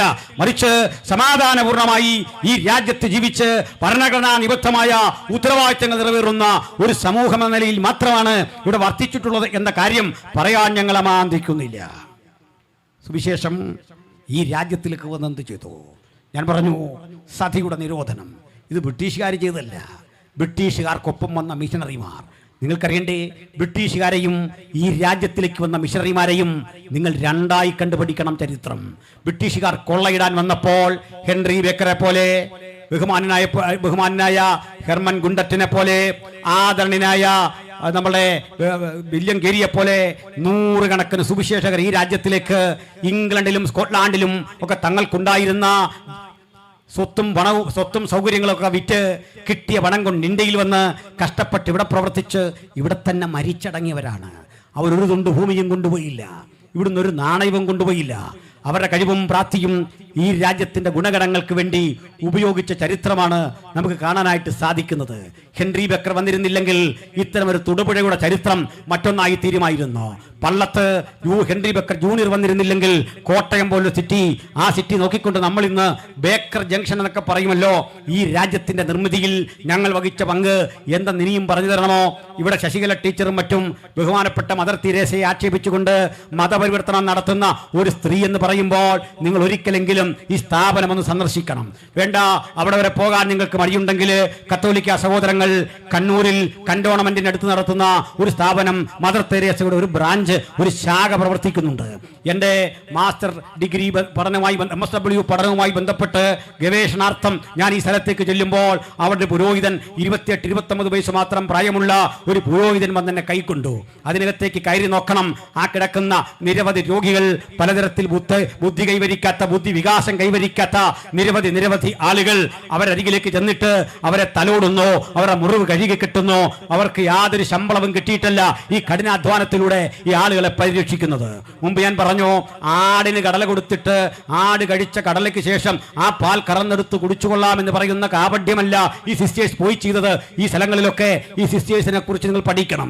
ആ കൂടെ പോയ പ്രീതി മേരി എന്ന് പറയുന്ന ഒരു സിസ്റ്ററിലെ അവർക്ക് ത്വക്ക് രോഗമാണ്. ഈ ത്വക്ക് രോഗം എങ്ങനെയാണ് പകരുന്നത്? ആ ത്വക്ക് രോഗം പകരാനുള്ള കാരണം അവർ പോയി ഇടപെട്ട കോളനിയിലെ ആളുകൾ മുഴുവൻ ഇത്തരം പകർച്ചവ്യാധികൾ കടിമകളാണ്. അവർക്കിടയിൽ കിടന്ന് അവരെ ശുശ്രൂഷിച്ച് അവരുടെ വേദനകളുടെ ഭാഗമായി തീർന്നുകൊണ്ട് അവരെ കൂടി സമൂഹത്തിന്റെ മുഖ്യധാരയിൽ എത്തിക്കാൻ അവർക്ക് മരുന്നുണ്ടാക്കി, ചികിത്സയുണ്ടാക്കി, അവർ കൊടുക്കുന്ന ഭക്ഷണം കഴിച്ച് അവരോടൊപ്പം ഇടപഴകിയ സേവനത്തിന്റെ പേരാണ് ക്രിസ്തീയത. അത് ഞങ്ങൾ പഠിപ്പിക്കുമ്പോൾ മതപരിവർത്തനമെന്ന് നിങ്ങൾ പറയുമെങ്കിൽ നിങ്ങൾ പറയൂ, 5000 വർഷമായിട്ടും ഇത്ര സനാതനപരമായ മൂല്യങ്ങളുടെ നിന്നിട്ടും എങ്ങനെ 5.5 ലക്ഷം കോളനികൾ ഈ രാജ്യത്തുണ്ടായി എന്ന് പറയണം? 5.5 ലക്ഷം കോളനികളായി കോടിക്കണക്കിന് മനുഷ്യര് അക്ഷരാഭ്യാസമില്ലാതെ, വിവരവും വിവേകവുമില്ലാതെ കഴിയുന്നു. അതിന്റെ കാരണം നിങ്ങൾ പറയണം. ഇത്തരം പ്രദേശങ്ങളിൽ കടന്നുപോയി അവരെ ഉദ്ധരിക്കാൻ, അവരെ തിരിച്ചു കൊണ്ടുവരാൻ, ജീവിതത്തിലേക്ക് അവരെ മടക്കി കൊണ്ടുവരാൻ, അവരും മനുഷ്യരാണെന്ന് പറയാൻ ഞങ്ങൾ കലാലയങ്ങൾ ആരംഭിക്കും. ആ കലാലയങ്ങൾ ആരംഭിക്കുമ്പോൾ ആ കലാലയത്തിൽ ജാതി ചോദിക്കില്ല, മതം ചോദിക്കില്ല, വർണ്ണം ചോദിക്കില്ല, വർഗം ചോദിക്കില്ല. അതൊക്കെ ഭരണകൂടം വേണമെങ്കിൽ ചോദിച്ചറിഞ്ഞുകൊള്ളട്ടെ. അവരെ ഇംഗ്ലീഷ് പഠിപ്പിക്കും, പ്രാദേശിക ഭാഷ പഠിപ്പിക്കും, വ്യാകരണം പഠിപ്പിക്കും. ഈ തേച്ചുമിനിക്ക മുത്തുകൾ കാലം കുറെ കഴിയുമ്പോൾ 8, 10, 15, 20 വർഷങ്ങൾ കൊണ്ട് മാസ്റ്റർ ഡിഗ്രി പോലും കരഗതമാക്കും. ഇത്തരം വിധത്തിൽ ബിരുദവും ബിരുദാനന്തര ബിരുദം കരഗതമാക്കിയ കുട്ടികൾ പോലീസുകാരായി, തഹസീൽദാർമാരായി, വില്ലേജ് ഓഫീസർമാരായി, ടെസ്റ്റുകൾ എഴുതി പാസ്സായി ഇതേ സ്ഥാനങ്ങളിൽ ഔദ്യോഗിക സ്ഥാനത്തെത്തുമ്പോൾ 100 രൂപ കാശിന് പോലും ഒരു ദിവസം പണിയെടുത്താൽ കിട്ടാത്ത പ്രാകൃതാവസ്ഥ വിട്ടുകൊണ്ട് അവർ മികച്ച ശമ്പളം കൈപ്പറ്റും, വാഹനമുണ്ടാകും, ജീവിതത്തിന്റെ ചുറ്റുപാടുണ്ടാകും. മറ്റൊന്നുകൂടി, അടിമപ്പണി ചെയ്യാൻ ആളെ കിട്ടാതെ വണ്ണം ഭൂവുടമകൾ, സെമീന്ദാർമാർ കഷ്ടപ്പെടുമ്പോൾ അവർ മദ്യം കൊടുത്ത്, മയക്കുമരുന്ന് കൊടുത്ത് സാധാരണ മനുഷ്യരെ ഇളക്കി വിട്ടുകൊണ്ട് ഇത്തരം സുവിശേഷ പ്രഭാഷണങ്ങളെ, പാട്ടുപാടുന്ന ഇടങ്ങളെ, യോഗങ്ങളെ അലങ്കോലപ്പെടുത്തുമ്പോൾ നിങ്ങൾ നശിപ്പിക്കുന്നത് ഒരു ജനതയുടെ ഭാവിയാണ്, ഒരു ജനതയുടെ ജീവിതമാണ് എന്നുള്ളൊരു യാഥാർത്ഥ്യം കൂടി ഓർത്തുകൊള്ളണം. ഞാൻ ഒരു ചോദ്യത്തിന് കൂടി മറുപടി പറഞ്ഞുകൊണ്ട് അവസാനിപ്പിക്കാം. ചിലരെങ്കിലും പറയാറുണ്ട്, നിങ്ങൾ എന്തുകൊണ്ട് ഈ കോളനികളിൽ സുവിശേഷം പറയാൻ പോകുന്നു? ഈ സവർണ ഹിന്ദുക്കളുടെ അരികിലോ മുസ്ലിങ്ങളുടെ അരികിലോ ഒന്നും പോകാത്ത എന്താ? മുസ്ലിങ്ങളുടെ അരികിൽ പോയാൽ അവർ വെട്ടും കുത്തും കൊല്ലും എന്നൊക്കെ പറയുന്നുണ്ട്. നിങ്ങൾ ചരിത്രം പഠിക്കണം. ഞങ്ങളുടെ മുൻനിര പ്രസംഗങ്ങളിൽ എത്ര മുസ്ലിം നാമധാരികളുണ്ടെന്നറിയണ്ടേ? എത്രയെത്ര ആളുകൾ ഈ സുവിശേഷം പ്രസംഗിക്കുന്ന ആളുകളുണ്ടെന്നറിയണ്ടേ? ധാരാളം ആളുകൾ അതേ പേര് പോലും മാറാതെ സുവിശേഷം പ്രസംഗിക്കുന്ന ആളുകളെ നിങ്ങൾക്ക് തരാം. ഇനി സവർണ ഹിന്ദുക്കളുടെ അരികിൽ ഞങ്ങൾ പോകുന്നില്ല എന്ന വാദവും വളരെ തെറ്റാണ്. അതുകൂടി പഠിച്ചു. ഇന്ത്യ മഹാരാജ്യത്തിൽ ഈ പെന്തക്കോസ്ത് അനുഭവമില്ല. ഞങ്ങൾ ഈ ഒച്ച വെക്കും, ബഹളം വെക്കും, അന്യഭാഷയിൽ പാട്ടുപാടും, നൃത്തം ചെയ്യുമെന്നൊക്കെ പറയുന്ന അനുഭവം ആദ്യം ആർജിച്ച ആ സ്ഥലം എവിടാന്നറിയണ്ടേ? പണ്ഡിത രമാബായിയുടെ മുക്തി മിഷനാണ്. ആധുനിക കാലത്ത് ജീവിച്ചിരിക്കുന്ന സംഘപരിവാര ശക്തികൾക്ക് പണ്ഡിത രമാബായി ആരെന്നറിയില്ലെങ്കിൽ ഗൂഗിൾ ചെയ്ത് നോക്കിയാൽ മതി. 1960 രാഷ്ട്രം അവരുടെ പേരിൽ ഒരു തപാൽ സ്റ്റാമ്പ് പുറത്തിറക്കിയിട്ടുണ്ട്. ഏതാണ്ട് 300-ലധികം ഏക്കറിൽ വ്യാപരിച്ചു കിടക്കുന്ന മുക്തി മിഷനിൽ ഈ ഞാനും ചില നാളുകൾക്കപ്പുറത്ത് ഒരു മീറ്റിങ്ങിനായി കടന്നുപോയി. ആരായിരുന്നു പണ്ഡിത രമാബായി? കർണാടക സ്വദേശിയായിട്ടുള്ള ഒരു ചിത്പവൻ ബ്രാഹ്മണ സ്ത്രീയാണ്. ഈ ബ്രാഹ്മണ സ്ത്രീയുടെ മുഴുവൻ പേര് പണ്ഡിത രമാബായി സരസ്വതി എന്നായിരുന്നു. പണ്ഡിത രമാബായി സരസ്വതിയാണ് പണ്ഡിറ്റ് എന്ന ബിരുദം ഇന്ത്യയിൽ ആദ്യ കരഗതമാക്കിയ വനിതാരത്നം എന്നുകൂടി ഓർക്കണം. പണ്ഡിറ്റ് എന്ന ബിരുദം പണ്ഡിറ്റ് മദൻ മോഹൻ മാളവ്യ, പണ്ഡിറ്റ് നെഹ്റു, പണ്ഡിറ്റ് കറുപ്പൻ എന്നൊക്കെ പറയുന്ന പോലെ പണ്ഡിറ്റ് എന്ന ബിരുദം സംസ്കൃതത്തിൽ അവഗാഹമായ പണ്ഡിതയായ ഈ സ്ത്രീയെ ഈ തൻ്റെ മാതാപിതാക്കളോടൊപ്പം ദീർഘദൂരം യാത്ര ചെയ്ത് പ്രധാനപ്പെട്ട ക്ഷേത്രങ്ങളിൽ ആ തീർത്ഥാടനത്തിനായി പോകും വഴിക്ക് ഇവർക്കൊരു പ്രശ്നമുണ്ട്. മറ്റ് ബ്രാഹ്മൺസിന്റെ പോലും ഫുഡ് കഴിക്കാൻ വയ്യ. അയിത്തവും അനാചാരവും നിലനിൽക്കുന്നു. തീണ്ടലും തൊഴിലും തൊടിയിലും അസ്പർശ്യത നിലനിൽക്കുമ്പോൾ അവർ പൊതുവാഹനങ്ങളിൽ യാത്ര ചെയ്തില്ല. കഷ്ടപ്പെട്ടു നടന്നും പോകുന്ന വഴിക്ക് ഒരു ജലാശയത്തിൽ ഇറങ്ങി മുങ്ങിപ്പൊങ്ങുമ്പോൾ അവരുടെ പക്കലേക്ക് ഒരു സരസ്വതി വിഗ്രഹം കിട്ടി. കയ്യിൽ പേര് പോലെ കിട്ടിയ ഈ വിഗ്രഹത്തെ അവർ പൂജിച്ചു, ബഹുമാനിച്ചു. എന്നിട്ട് ഈ കൊച്ചു പെൺകുട്ടിയുടെ കയ്യിൽ ഇത്തരമൊന്നും കിട്ടിയല്ലോ എന്നോർത്ത് ആളുകൾ അവളെ ബഹുമാനിക്കാൻ തുടങ്ങി, ആദരിക്കാൻ തുടങ്ങി, അവരിൽ ദൈവപരിവേഷം കാണാൻ തുടങ്ങി. പക്ഷേ യാത്ര പുരോഗമിച്ച് കാലം കുറെ കഴിഞ്ഞപ്പോൾ പട്ടിണിയും പരിവട്ടവും നിമിത്തമുണ്ടായ അൾസർ ബാധിതനായി വഴിയോരത്തപ്പൻ മരിച്ചു വീണു. വലിയ നിരാശയിലും കഷ്ടപ്പാടിലും ഈ പെൺകുട്ടി ഒറ്റപ്പെടുന്ന രാത്രിയിൽ തൻ്റെ കയ്യിൽ നിന്ന വിഗ്രഹം കയ്യിലെന്തിയിട്ട് ചോദിച്ചു, ഞാൻ അനേകരോട് നിന്നെക്കുറിച്ച് പരിചയപ്പെടുത്തി, നിന്നെപ്പറ്റിയുള്ള സ്തോത്രങ്ങളും സ്തുതികളും പാടിക്കൊടുത്തു. പക്ഷേ എൻ്റെ ജീവിതത്തിൽ ഒരിക്കലും എനിക്ക് സമാധാനമില്ല, വന്ന വഴികളിലൊന്നും എനിക്ക് സാന്ത്വനമില്ല. എന്നെ സാന്ത്വനപ്പെടുത്താൻ നിനക്കെന്തുകൊണ്ട് കഴിയാതെ പോയി. എൻ്റെ അപ്പൻ ദയനീയമായ അവസ്ഥയിൽ ഇത്തരത്തിൽ മരിച്ചു വീണ ആ വേദനയെല്ലാം അവൾ പങ്കിട്ടിട്ട് ഇതെടുത്ത് ദൂരേക്ക് കളഞ്ഞു. അന്ന് അവൾക്ക് കിട്ടിയ ദിവ്യമായ ഒരു ആത്മീക ചൈതന്യം നിമിത്തം അവൾ യേശുവിനെ കർത്താവൻ രക്ഷിതാവായി സ്വീകരിച്ചു. ആ സ്ത്രീ ഒരു മെൻഡറെ പരിചയപ്പെട്ടു. പരിതഫലമായി ലണ്ടനിലും അമേരിക്കയിലുമൊക്കെ ചെല്ലുമ്പോൾ കാണുന്ന കാഴ്ച എന്താണ്? അവിടെ ആളുകൾ സുഖലോലുപരായി സന്തോഷയുക്തന്മാരായി ജീവിക്കുന്ന കാഴ്ച കണ്ടു, മാംസഭക്ഷണം കഴിക്കുന്ന കാഴ്ച കണ്ടു. എല്ലും തോലുമായി നടക്കുന്ന ഈ നാട്ടിലെ ആളുകളെ പോലല്ല, പട്ടിണി വന്ന് മരിക്കേണ്ടതില്ല. വിഭവസമൃദ്ധമായ ഈ രാജ്യത്തിലെ വിഭവങ്ങൾ മുഴുവൻ മതത്തിൻ്റെ ദുരാചാരണങ്ങളുടെ പേരിൽ ഇങ്ങനെ നശിപ്പിക്കപ്പെടുന്നു. അവൾക്ക് അവിടെ ജീവിക്കാം സ്വസ്ഥതയോടെ. പക്ഷേ ആ നാട്ടിലേക്ക് തിരിച്ചു വന്നു. നാട്ടിൽ തിരിച്ചു വന്നിട്ട് സതി പിന്തള്ളിക്കളയുന്ന ആർക്കും വേണ്ടാത്ത സ്ത്രീകളെ, ആർക്കും വേണ്ടാത്ത അനാഥരെ, വിധവമാരെയൊക്കെ പിടിച്ചെടുത്ത് ഒരു സ്ഥാപനം ആരംഭിച്ചു. ആ സ്ഥാപനം പൊട്ടിക്കെട്ടാൻ ഈ രാജ്യത്തിലെ സവർണ മേധാവികൾ പലവട്ടം ശ്രമിച്ചിട്ടും അവൾക്കുള്ള സ്വാധീനം ഉപയോഗിച്ച് അതിനെയൊക്കെ ചെറുത്തു. നോക്കണേ, അന്തർമാർക്ക് ലിപി ഉണ്ടാക്കുന്ന ബ്രെയിലി ലിപി മറാഠി ഭാഷയിൽ ഉണ്ടാക്കിയ സ്ത്രീയാണവൾ. കിൻഡർ ഗാർട്ടൻ എന്ന് നമ്മൾ കേട്ടിട്ടുണ്ടല്ലോ. ഇന്ത്യ മഹാരാജ്യത്തിൽ ആദ്യം കിൻഡർ ഗാർട്ടൻ എന്നറിയപ്പെടുന്ന സ്കൂൾ സ്ഥാപിച്ചത് ഈ പാവ സ്ത്രീയ. 4 അടി പൊക്കം മാത്രമുള്ള ആ സഹോദരി കിടന്ന കട്ടിലൊക്കെ മ്യൂസിയത്തിൽ സൂക്ഷിച്ചു വെച്ചിട്ടുണ്ട്. 4 അടി പൊക്കം, ഒരു കുള്ളത്തി എന്ന് പറയാവുന്ന ഒരു സഹോദരി. പക്ഷേ ആ ചെറിയ സഹോദരിയുടെ ചിന്താമണ്ഡലങ്ങളിൽ കൂടി കടന്നുപോയ വിപ്ലവാത്മകമായ ആശയങ്ങളാ സതിയുടെ നിരോധനം വരെ കാര്യങ്ങളെത്തിയെന്ന് മാത്രമല്ല, അവരുടെ ഈ രാജ്യത്തിലേക്കുള്ള സംഭാവനകളെ പുരസ്കരിച്ചുകൊണ്ട് സ്വതന്ത്ര ഇന്ത്യ 1960 ഒരു തപാൽ സ്റ്റാമ്പ് പുറത്തിറക്കി അവരെ ആദരിച്ചു. 1993 വില്യം കേരിയെ ഒരു തപാൽ സ്റ്റാമ്പ് ഉണ്ടാക്കിക്കൊണ്ട് ഇന്ത്യ മഹാരാജ്യം ആദരിച്ചു. ഈ 2 ചരിത്രം ഞാൻ എന്തിനാ പറഞ്ഞെന്നറിയണ്ടേ? ഇതൊക്കെയാ ഞങ്ങൾ ഈ നാടിന് വേണ്ടി ചെയ്തത്. ഈ രാജ്യത്തിലേക്ക് വന്ന വില്യം കേരിയാണ് ഇന്ത്യ മഹാരാജ്യത്തിൽ ആദ്യമായിട്ട് ഒരു കോളേജ് സ്ഥാപിക്കുന്നത്. ഒരു കോളേജ്, കേരളത്തിൽ ആദ്യത്തെ കോളേജ് ആരാ സ്ഥാപിച്ചത്? ആദ്യത്തെ സ്കൂൾ ആരാ സ്ഥാപിച്ചത്? പൊതുവിദ്യാഭ്യാസം ഗവൺമെന്റ് തുടങ്ങുന്നതിനും അപ്പുറത്ത് ഈ രാജ്യത്ത് ക്രൈസ്തവർ സ്കൂൾ ആരംഭിച്ചു, കോളേജുകൾ ആരംഭിച്ചു, ആതുരാലയങ്ങൾ ആരംഭിച്ചു. ഇങ്ങനെ നാടിന്റെ മാറ്റത്തിന്റെ മണിമുഴക്കത്തിന്റെ പിന്നിൽ ഉജ്ജ്വലമായി പ്രവർത്തിച്ച ഞങ്ങളെ നോക്കിയിട്ട് മതപരിവർത്തന ലോബി എന്ന് പേരിട്ട് വിളിക്കുമ്പോൾ ഒരു കാര്യം ഓർക്കണം, നിങ്ങളുടെ നേതാക്കന്മാർ പലരും വന്നിരുന്ന് പഠിച്ചത് ഈ സ്ഥാപനത്തിലാണ്. അവരെ പഠിപ്പിച്ച് മതം മാറ്റുകയായിരുന്നില്ല എന്ന ബ്രിട്ടാസ് പറഞ്ഞ ആശയം ഞാൻ വീണ്ടും ഇവിടെ ആവർത്തിക്കുമ്പോൾ, മതം മാറ്റം എന്നൊരു രഹസ്യ അജണ്ടയൊന്നും ഞങ്ങൾക്കില്ല. പക്ഷേ യാതൊരുവൻ വിശ്വസിച്ച് യേശുവിനെ സ്വീകരിച്ച് മുമ്പോട്ട് വരുമോ അതിന് രഹസ്യ സ്വഭാവമൊന്നുമില്ല. ഞങ്ങൾ വരെ പിതാവിന്റെയും പുത്രന്റെയും പരിശുദ്ധാത്മാവിന്റെയും നാമത്തിൽ സ്നാനപ്പെടുത്തി ഈ മണ്ഡലത്തിൽ ചേർക്കും. അതിന്റെ കാരണം എന്താണെന്നൊക്കെ നിങ്ങൾ പഠിച്ചാൽ മതി. ഓർത്ത് നോക്ക്, രാംനാഥ് കോവിന്ദ് എന്നറിയപ്പെടുന്ന രാഷ്ട്രപതിക്കും ക്ഷേത്രത്തിൽ കടക്കാനാവാത്ത അശുദ്ധിയുള്ള നാടല്ലേ ഇത്.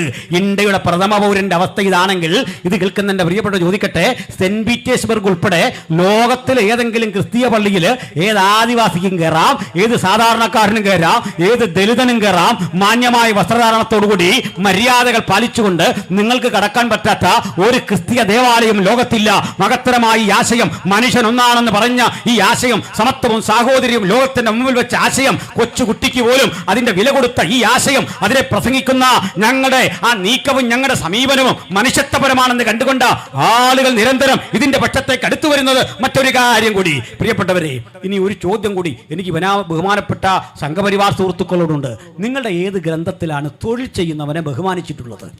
ജോലി എടുക്കുന്നവനെ ബഹുമാനിച്ച ഒരു വചനം കാണിച്ചു തന്നാൽ, മാന്യമായി തൊഴിലെടുക്കുന്നവനെ കണ്ട് അവനെ ആദരിച്ച ഒരു വചനം കാണിച്ചു തന്നാൽ, ഇതേ പരസ്യവേദിയിൽ വന്ന് ഞാൻ ക്ഷമ പറയും. ഇതേ പരസ്യവേദിയിൽ ഞാൻ വായിച്ച വേദങ്ങളിലൊന്നും തൊഴിലെടുത്തവനെ ബഹുമാനിച്ചൊരു വാക്യമില്ല. ആക്ഷേപിച്ച വാക്യങ്ങളേ ഉള്ളൂ. ഉദാഹരണം പറയാ, ഞാനും നിങ്ങളും ചായ കുടിച്ചിട്ട് ഗ്ലാസ് വഴിയിലെറിഞ്ഞു. ആ വഴിയിലെറിയുമ്പോൾ നഗരസഭയുടെ ജീവനക്കാരിവിടെ വരും. ഇപ്പോഴാണെങ്കിൽ ഫൈൻ അടിക്കും, അത് വേറെ കാര്യം. നല്ലത് ഇവിടേക്ക് വലിച്ചെറിഞ്ഞിട്ടേ നമ്മളങ്ങോട്ട് പോയി കഴിയുമ്പോൾ പറയുമ്പോൾ നഗരസഭയുടെ ജീവനക്കാർ വന്ന് തൂത്ത് പെറുക്കി ഇതൊക്കെ അവിടേക്ക് ഇടുക. അവരും മനുഷ്യരല്ലേ, അവരും കഷ്ടപ്പെട്ടാ ജീവിക്കുന്നത്. അവർ വന്ന് ഈ കയ്യിൽ ഗ്ലൗസും ഒക്കെ ഇട്ട് ഇതങ്ങോട്ട് പെറുക്കി ഇടുമ്പോഴേക്ക് നമുക്കിവരെന്തോ കുറഞ്ഞ മനുഷ്യരായി തോന്നുന്നെങ്കിൽ കുറവ് നിന്റെ ഹൃദയത്തിനാ സംഭവിച്ചത്. മനസ്സിലായില്ലേ?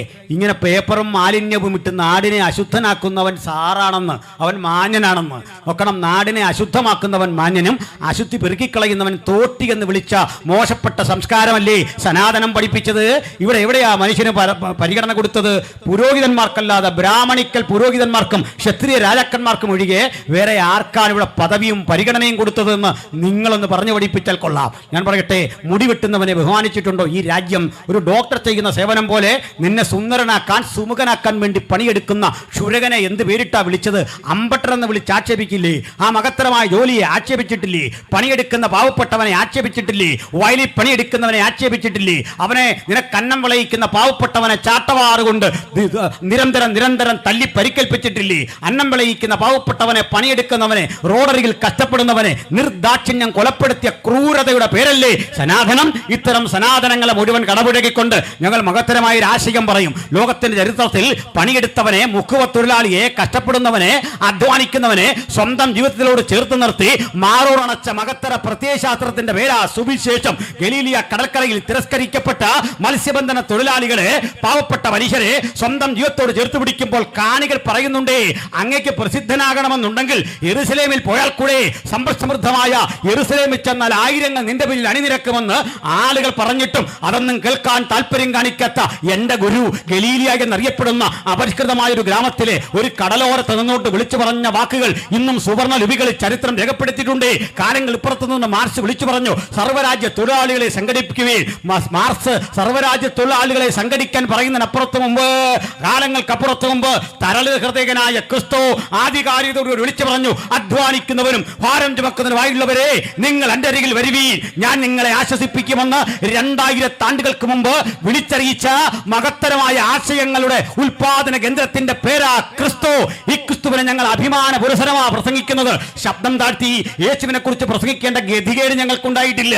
ഏതെങ്കിലും ധാർമ്മികതയുടെ അളവുകൾ കൊണ്ട് ഈ രാജ്യത്തിലെ സനാതന ധർമ്മമോ ലോകമതത്തിലെ ഏതെങ്കിലും സംസ്കാരമോ ധന്യനായ യേശു ക്രിസ്തുവിനെയും അവിടുത്തെ പവിത്രതയെ അളക്കാൻ മുമ്പോട്ട് വരുമെങ്കിൽ ഞങ്ങൾ പറയും, അവന്റെ നിസ്തുല്യതയ്ക്ക് മുമ്പിൽ, ആധികാരികതയ്ക്ക് മുമ്പിൽ, മാനവ സ്നേഹത്തിന് മുമ്പിൽ, സമത്വത്തിന് മുമ്പിൽ, സാഹോദര്യത്തിന് മുമ്പിൽ, അവൻ ഉയർത്തിയ 2000 ആണ്ടുകൾക്കപ്പുറത്തുള്ള ആശയ ലോകത്തിന്റെ മുമ്പിൽ നേരെ പിടിച്ചു നിൽക്കാൻ കെൽപ്പുള്ള ഒരു ഋഷിവര്യനെയും ഇന്ത്യ മഹാരാജ്യം കണ്ടിട്ടില്ല, ലോകം കണ്ടിട്ടില്ല.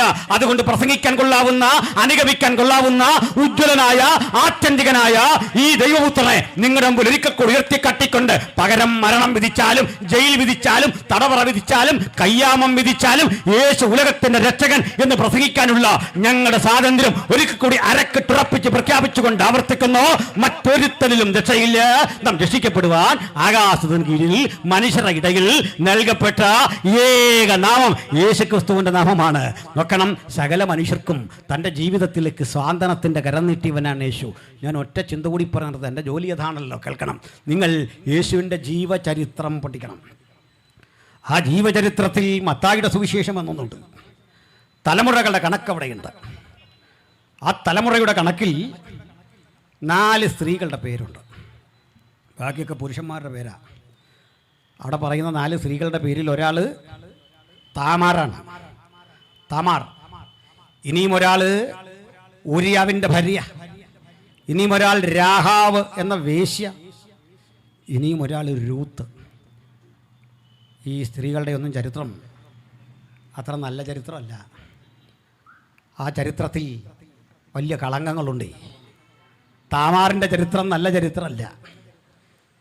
രൂത്തിൻ്റെ പാരമ്പര്യം നല്ല പാരമ്പര്യമല്ല. രാഹാബിൻ്റെ പശ്ചാത്തലം ശ്രേഷ്ഠകരമായതല്ല. ശ്രേഷ്ഠ പശ്ചാത്തലമുള്ള സാറയുണ്ട്, റിബേക്കയുണ്ട്, കുലമഹിമയ്ക്ക് പേരുകെട്ട മഹത്തരങ്ങളായ സ്ത്രീരത്നങ്ങളുണ്ട്. അവരുടെ പേര് മുഴുവൻ മാറ്റി പരിശുദ്ധാത്മാവ് തിരഞ്ഞെടുത്തത് യേശുവിൻ്റെ മുത്തശ്ശിമാരുടെ ഗണത്തിൽ ഇത്തരം സ്ത്രീകളെ അണിനിരത്തിയിട്ട് വിളിച്ചു പറയും, ഇവർ കൂടിയാ എൻ്റെ മുത്തശ്ശിമാർ. എന്താ കാരണമെന്നറിയണ്ടേ? ഇവരെൻ്റെ മുത്തശ്ശിയാണെന്ന് പറയുമ്പോൾ ഇവരുടെ അവഗണനയോ പ്രതിസന്ധികളോ നിമിത്തം യേശു ചെറുതാകെയല്ല. ഒളിച്ചു വെക്കുന്ന ചരിത്രമല്ലിത്. മറിച്ച് ഈ തലമുറയിൽ യേശു വിടർന്നപ്പോൾ യേശുവിൻ്റെ രക്തത്തിന് ഒരു റിവേഴ്സ് പവറുണ്ട്. ആ രക്തത്തിൻ്റെ സാംക്രമണം രൂത്തിനെ വിശുദ്ധയാക്കുക, തിരിച്ച് അങ്ങോട്ടും ഇങ്ങോട്ടും ഒരുപോലെ വ്യാപരിപ്പിക്കാൻ കഴിയുന്ന ആ ദൈവകൃപയുടെ പേരാ ക്രിസ്തു.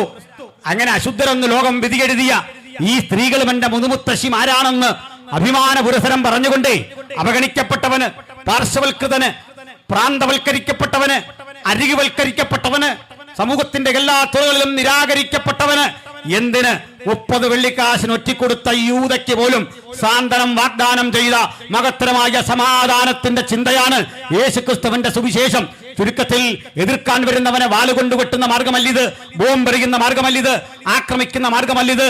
കയ്യിൽ കരവാൾ എന്തിക്കൊണ്ട് ആഞ്ഞു വെട്ടി കഴുത്തിറക്കാൻ ഓടിയെടുക്കുന്നവരെയും കരം നീട്ടി ആശ്ലേഷിച്ച് മാറോടണയ്ക്കുന്ന ഒരൊറ്റ മാർഗം ഉലകത്തിലുണ്ടെങ്കിൽ ആ മാർഗം യേശുക്രിസ്തുവിന്റെ മാർഗമാണ്. ചുടിയോടെ ചിന്തേണ്ടി വന്നാലും അവസാന നിമിഷം വരെ ഈ ക്രിസ്തുവിന്റെ രക്ഷകനെന്ന് ഉലകത്തോട് പറയാ ഞങ്ങളെ പ്രേരിപ്പിക്കുന്ന സ്നേഹമാണ് കർത്താവായ യേശുക്രിസ്തു. ആ യേശുക്രിസ്തുവിനെ ഹൃദയത്തിൽ സ്വീകരിച്ച എൻ്റെ സഹോദരങ്ങളെ ഓർത്ത് ഞാൻ ദൈവത്തെ സ്തുതിക്കുന്നു. ഇന്ന് പോകുമ്പോൾ ഒരു കാര്യം ഓർത്തോണം, നമുക്കെല്ലാം പ്രശ്നം വരാൻ പോവാ, തീരാൻ പോവല്ല. ഇന്ത്യയിൽ ജയിലുകൾ ഒരുങ്ങുന്നു, ഇന്ത്യയിൽ കപട ദേശീയവാദികൾ ഒരുങ്ങുന്നു, ഇന്ത്യയിൽ തീവ്രവാദം ശക്തിപ്പെടുന്നു.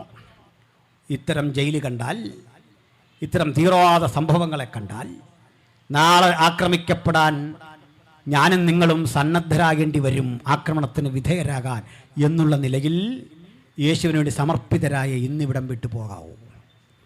സന്തോഷമുണ്ടോ? ഇരിക്കട്ടെന്നേ. അവസാനം എനിക്കറിയില്ല, വടക്കേണ്ടിലൊക്കെ നിർബന്ധിച്ചെന്തിനാ ഈ ജയ് ശ്രീറാം വിളിപ്പിക്കുന്നത്. അതിൻ്റെ കാരണം ഇത്രേ ഉള്ളൂ. ഇങ്ങനെ ഞങ്ങൾ ജയ് ഒന്നും വിളിക്കാറില്ല, കാരണം ഞങ്ങളുടെ ആരും തോറ്റു കിടക്കുകയല്ലല്ലോ. ഞങ്ങളിങ്ങനെ ജയിന്ന് വിളിക്കുമ്പോൾ ജയിക്കാൻ പാകത്തിന് ഇവിടെ ആരും തോറ്റു കിടക്കൊന്നുമല്ല. ഇങ്ങനെ കൂലിക്കാളിൽ നിന്ന് കത്തിയുടെ മുനകളുടെ സാന്നിധ്യത്തിൽ നിന്ന് പറയേണ്ടതാണോ ഈ ജയവും ഒക്കെ പറയേണ്ട? അങ്ങനെയാണ് ജയിച്ചോ. എംബോസിഷൻ എഴുതിക്ക് പിള്ളേരെയൊക്കെ കൊണ്ട് കേട്ടോ. 10,000 തവണ പോയി എംബോസിഷൻ എഴുതിക്ക് ജയിക്കാൻ കിടക്കുന്നുണ്ടെങ്കിൽ ഒരു കാര്യം ഉറപ്പ് പറയാം, മരണം വന്നാലും കഴുത്തറത്ത് താഴെ ഇട്ടാലും അറ്റുവീണ കഴുത്തുകൊണ്ടും അവസാന നിമിഷം വരെ ഞങ്ങൾക്ക് ആരാധിക്കാനും സ്തുതിക്കാനും ഒറ്റ നാമം, ഒറ്റ നാമം. ആ സന്നദ്ധതയുള്ളവൻ ഇനിയുള്ള കാലത്ത് ബൈബിൾ എടുത്താൽ മതി, ആ താല്പര്യമുള്ളൊരു ബൈബിൾ എടുത്താൽ മതി. ഞാൻ വിശ്വസിക്കുന്നു ആദരനായ മോഡിജിയെ അവിടെ ആക്കിയിരിക്കുന്ന ദൈവമാണ്. എന്തിനാണെന്നറിയണ്ടേ? നമ്മളീ ചിലരെ കൂടെ മര്യാദ പഠിപ്പിക്കണമെന്ന്. നമുക്ക് വേണ്ടി ഇത്തരം ജയിലുകൾ ഒരുങ്ങി ഇത്തരം കാര്യങ്ങൾ നടക്കുമ്പോൾ ഇപ്പം കിട്ടിയ ജാമ്യമൊക്കെ വിട്ടേക്ക്, കടുകെട്ടി പിന്നാലെ വരുന്നുണ്ടെന്ന്. ഈ കട്ടിയായ പ്രവണതകൾക്കും പ്രതിസന്ധികൾക്കും അകത്തുന്ന ദൈവത്തിൻ്റെ മനുഷ്യൻ കൊള്ളാകുന്നവനായി തെളിയേണ്ടത്. കഷ്ടത സഹിക്കുന്നത് ഭാഗ്യമാണെന്ന് എഴുതിവെച്ച കിതാബാണിത്. ഞങ്ങൾക്കിതൊന്നും പുതുമയല്ല. ലോകത്തിൻ്റെ ഇതുവരെയുള്ള ചരിത്രം പഠിച്ചാൽ 10 റോമൻ ചക്രവർത്തിമാർ 300 കൊല്ലം കൊണ്ട് കൊന്നൊടുക്കിയ ക്രൈസ്തവരുടെ എണ്ണം കേൾക്കണമോ? കോടിക്കണക്കിനാണ്. ഞാനേ അത്യാവശ്യം ഒരു ഉലക സഞ്ചാരിയാണ്. സന്തോഷ് ജോർജ് കുളങ്ങരയുടെ ഒപ്പമൊന്നും ആയിട്ടില്ല, എങ്കിലും ചില സ്ഥലങ്ങൾ കണ്ടിട്ടുണ്ടേ. ഈജിപ്തിൽ ചെന്നൊരു സ്ഥലം കണ്ടു, ഒരു കൊലക്കളം. റോമിലുള്ളത് ഒരു കൊലക്കളം. ആ കൊലക്കളത്തിലൊരു കാഴ്ച കണ്ടു. ഭൂമിയിൽ നിന്നൊരു 8 അടി മാത്രം ഉയരം പൊക്കമുള്ളൊരു ചെറിയ ബിൽഡിങ്. അതിനകത്ത് കിടക്കാൻ $8-10 കണ്ട് കൊടുക്കണം. ചില മലയാളികളൊക്കെ മാറി നിന്നു. അപ്പോൾ എനിക്ക് തോന്നിയില്ല, എന്തോ കാണും. പൈസ കൊടുത്തങ്ങോട്ട് കയറുമ്പോൾ താഴേക്കുള്ള വലിയൊരു ബിൽഡിങ്ങാണ്, ഭൂമിക്കടിയിലാണ്. പല പടവുകൾക്കാരും ഇങ്ങോട്ട് ചെല്ലുമ്പോഴാണ് ഗ്ലാസ് ഇട്ട് വച്ചിരിക്കുക. ആയിരക്കണക്കിന് അസ്ഥികൂടങ്ങൾ, ആയിരക്കണക്കിന് തലയോടുകൾ. ഈ തലയോടുകൾക്കെല്ലാം ഒരു പ്രത്യേകതയുണ്ട്. ഉച്ചിയിലൊരു സുഷിരം ചിലതിലിങ്ങനെ കമ്പടിച്ചിറക്കിയിരിക്കുക. അതൊക്കെ സൂപ്പർ ഇമ്പോസിഷൻ നടത്തി തൊട്ടുപോയാൽ പൊടിഞ്ഞു പോയി ഇങ്ങനെ വെച്ചിരിക്കുക. അരികിലൊക്കെ ചില കന്യാസ്ത്രീകൾ കൊന്ത നമസ്കാരം നടത്തുന്നുണ്ട്. എന്താ സംഭവം അറിയണ്ടേ? കലിഗുള എന്നൊരു ചക്രവർത്തി ഈ റോം ഭരിച്ചപ്പോൾ ആരോഗ്യത്തിളകാത്തരായ ക്രൈസ്തവരെ കൊണ്ടുവന്ന് ഇവരെ നിർത്തി പൊതുജന സമക്ഷം പറയിപ്പിച്ചു, ഞങ്ങൾ ഇന്ന് മുതൽ ക്രിസ്തുവിനെ തള്ളി കലിഗുളയെ ദൈവമായി അംഗീകരിക്കണമെന്ന് പറയണം. പറയാത്ത ആളുകളെ പെഞ്ഞിലേക്ക് പിടിച്ചു കെട്ടി ദണ്ടോട് ചേർത്തിരുത്തിയിട്ടേ ഉച്ചയ്ക്ക് ഇരുമ്പ് കൊണ്ട് അടിച്ചിറക്കിയോ കൂർത്ത മുനയുള്ള തടിക്കഷ്ണം അടിച്ചിറക്കിയോ കൊന്നു കൊലവിളിച്ച് അങ്ങനെ സത്യത്തിന് വേണ്ടി നിവരെ നിന്ന ആയിരക്കണക്കിന് മനുഷ്യരുടെ തലയോടുകൾ മ്യൂസിയത്തിൽ സൂക്ഷിച്ചു വെച്ചിരിക്കുന്ന കാഴ്ചയാണ്. ഇതൊക്കെ കണ്ട എന്നെ ചുമ്മാ ഓലപ്പാമ്പ് കെട്ടി പേടിപ്പിക്കാതെ. ആ കാഴ്ച കണ്ട ഞാൻ പറഞ്ഞപ്പോൾ നിങ്ങൾക്ക് തന്നെ വന്നില്ലേ ഒരാവേശം. ആട്ടെ, ഞാനൊരു കാര്യം പറയും, ഇത് കേട്ടപ്പോഴേ പറഞ്ഞു. നമ്മളെക്കാൾ ദൈവം സ്നേഹിച്ചത് സ്റ്റാൻസ്വാമിയെയും ബഹുമാനനായ നമ്മുടെ പ്രീതി മേരി സഹോദരിയെയും വന്ദന സിസ്റ്ററെയും ഒക്കെയാണ്. നമ്മളൊന്നും അത്രയും വിശുദ്ധരല്ലാത്തതുകൊണ്ട് തൊടുപുഴ തങ്ങി. ദൈവരെ അനുഗ്രഹിച്ചതിൻ്റെ തെളിവാത്. അനുഗ്രഹത്തിൻ്റെ തെളിവേ അമ്പരചുംബികൾ വെട്ടിപ്പിടിക്കുന്നതല്ല, പുത്തൻ വണ്ടി വാങ്ങുന്നതല്ല. സഹനത്തിൻ്റെ സമരപാതയിലൂടെ യേശുവിന് വേണ്ടി എരിഞ്ഞെരിഞ്ഞെരിഞ്ഞടങ്ങുന്നതാണ്.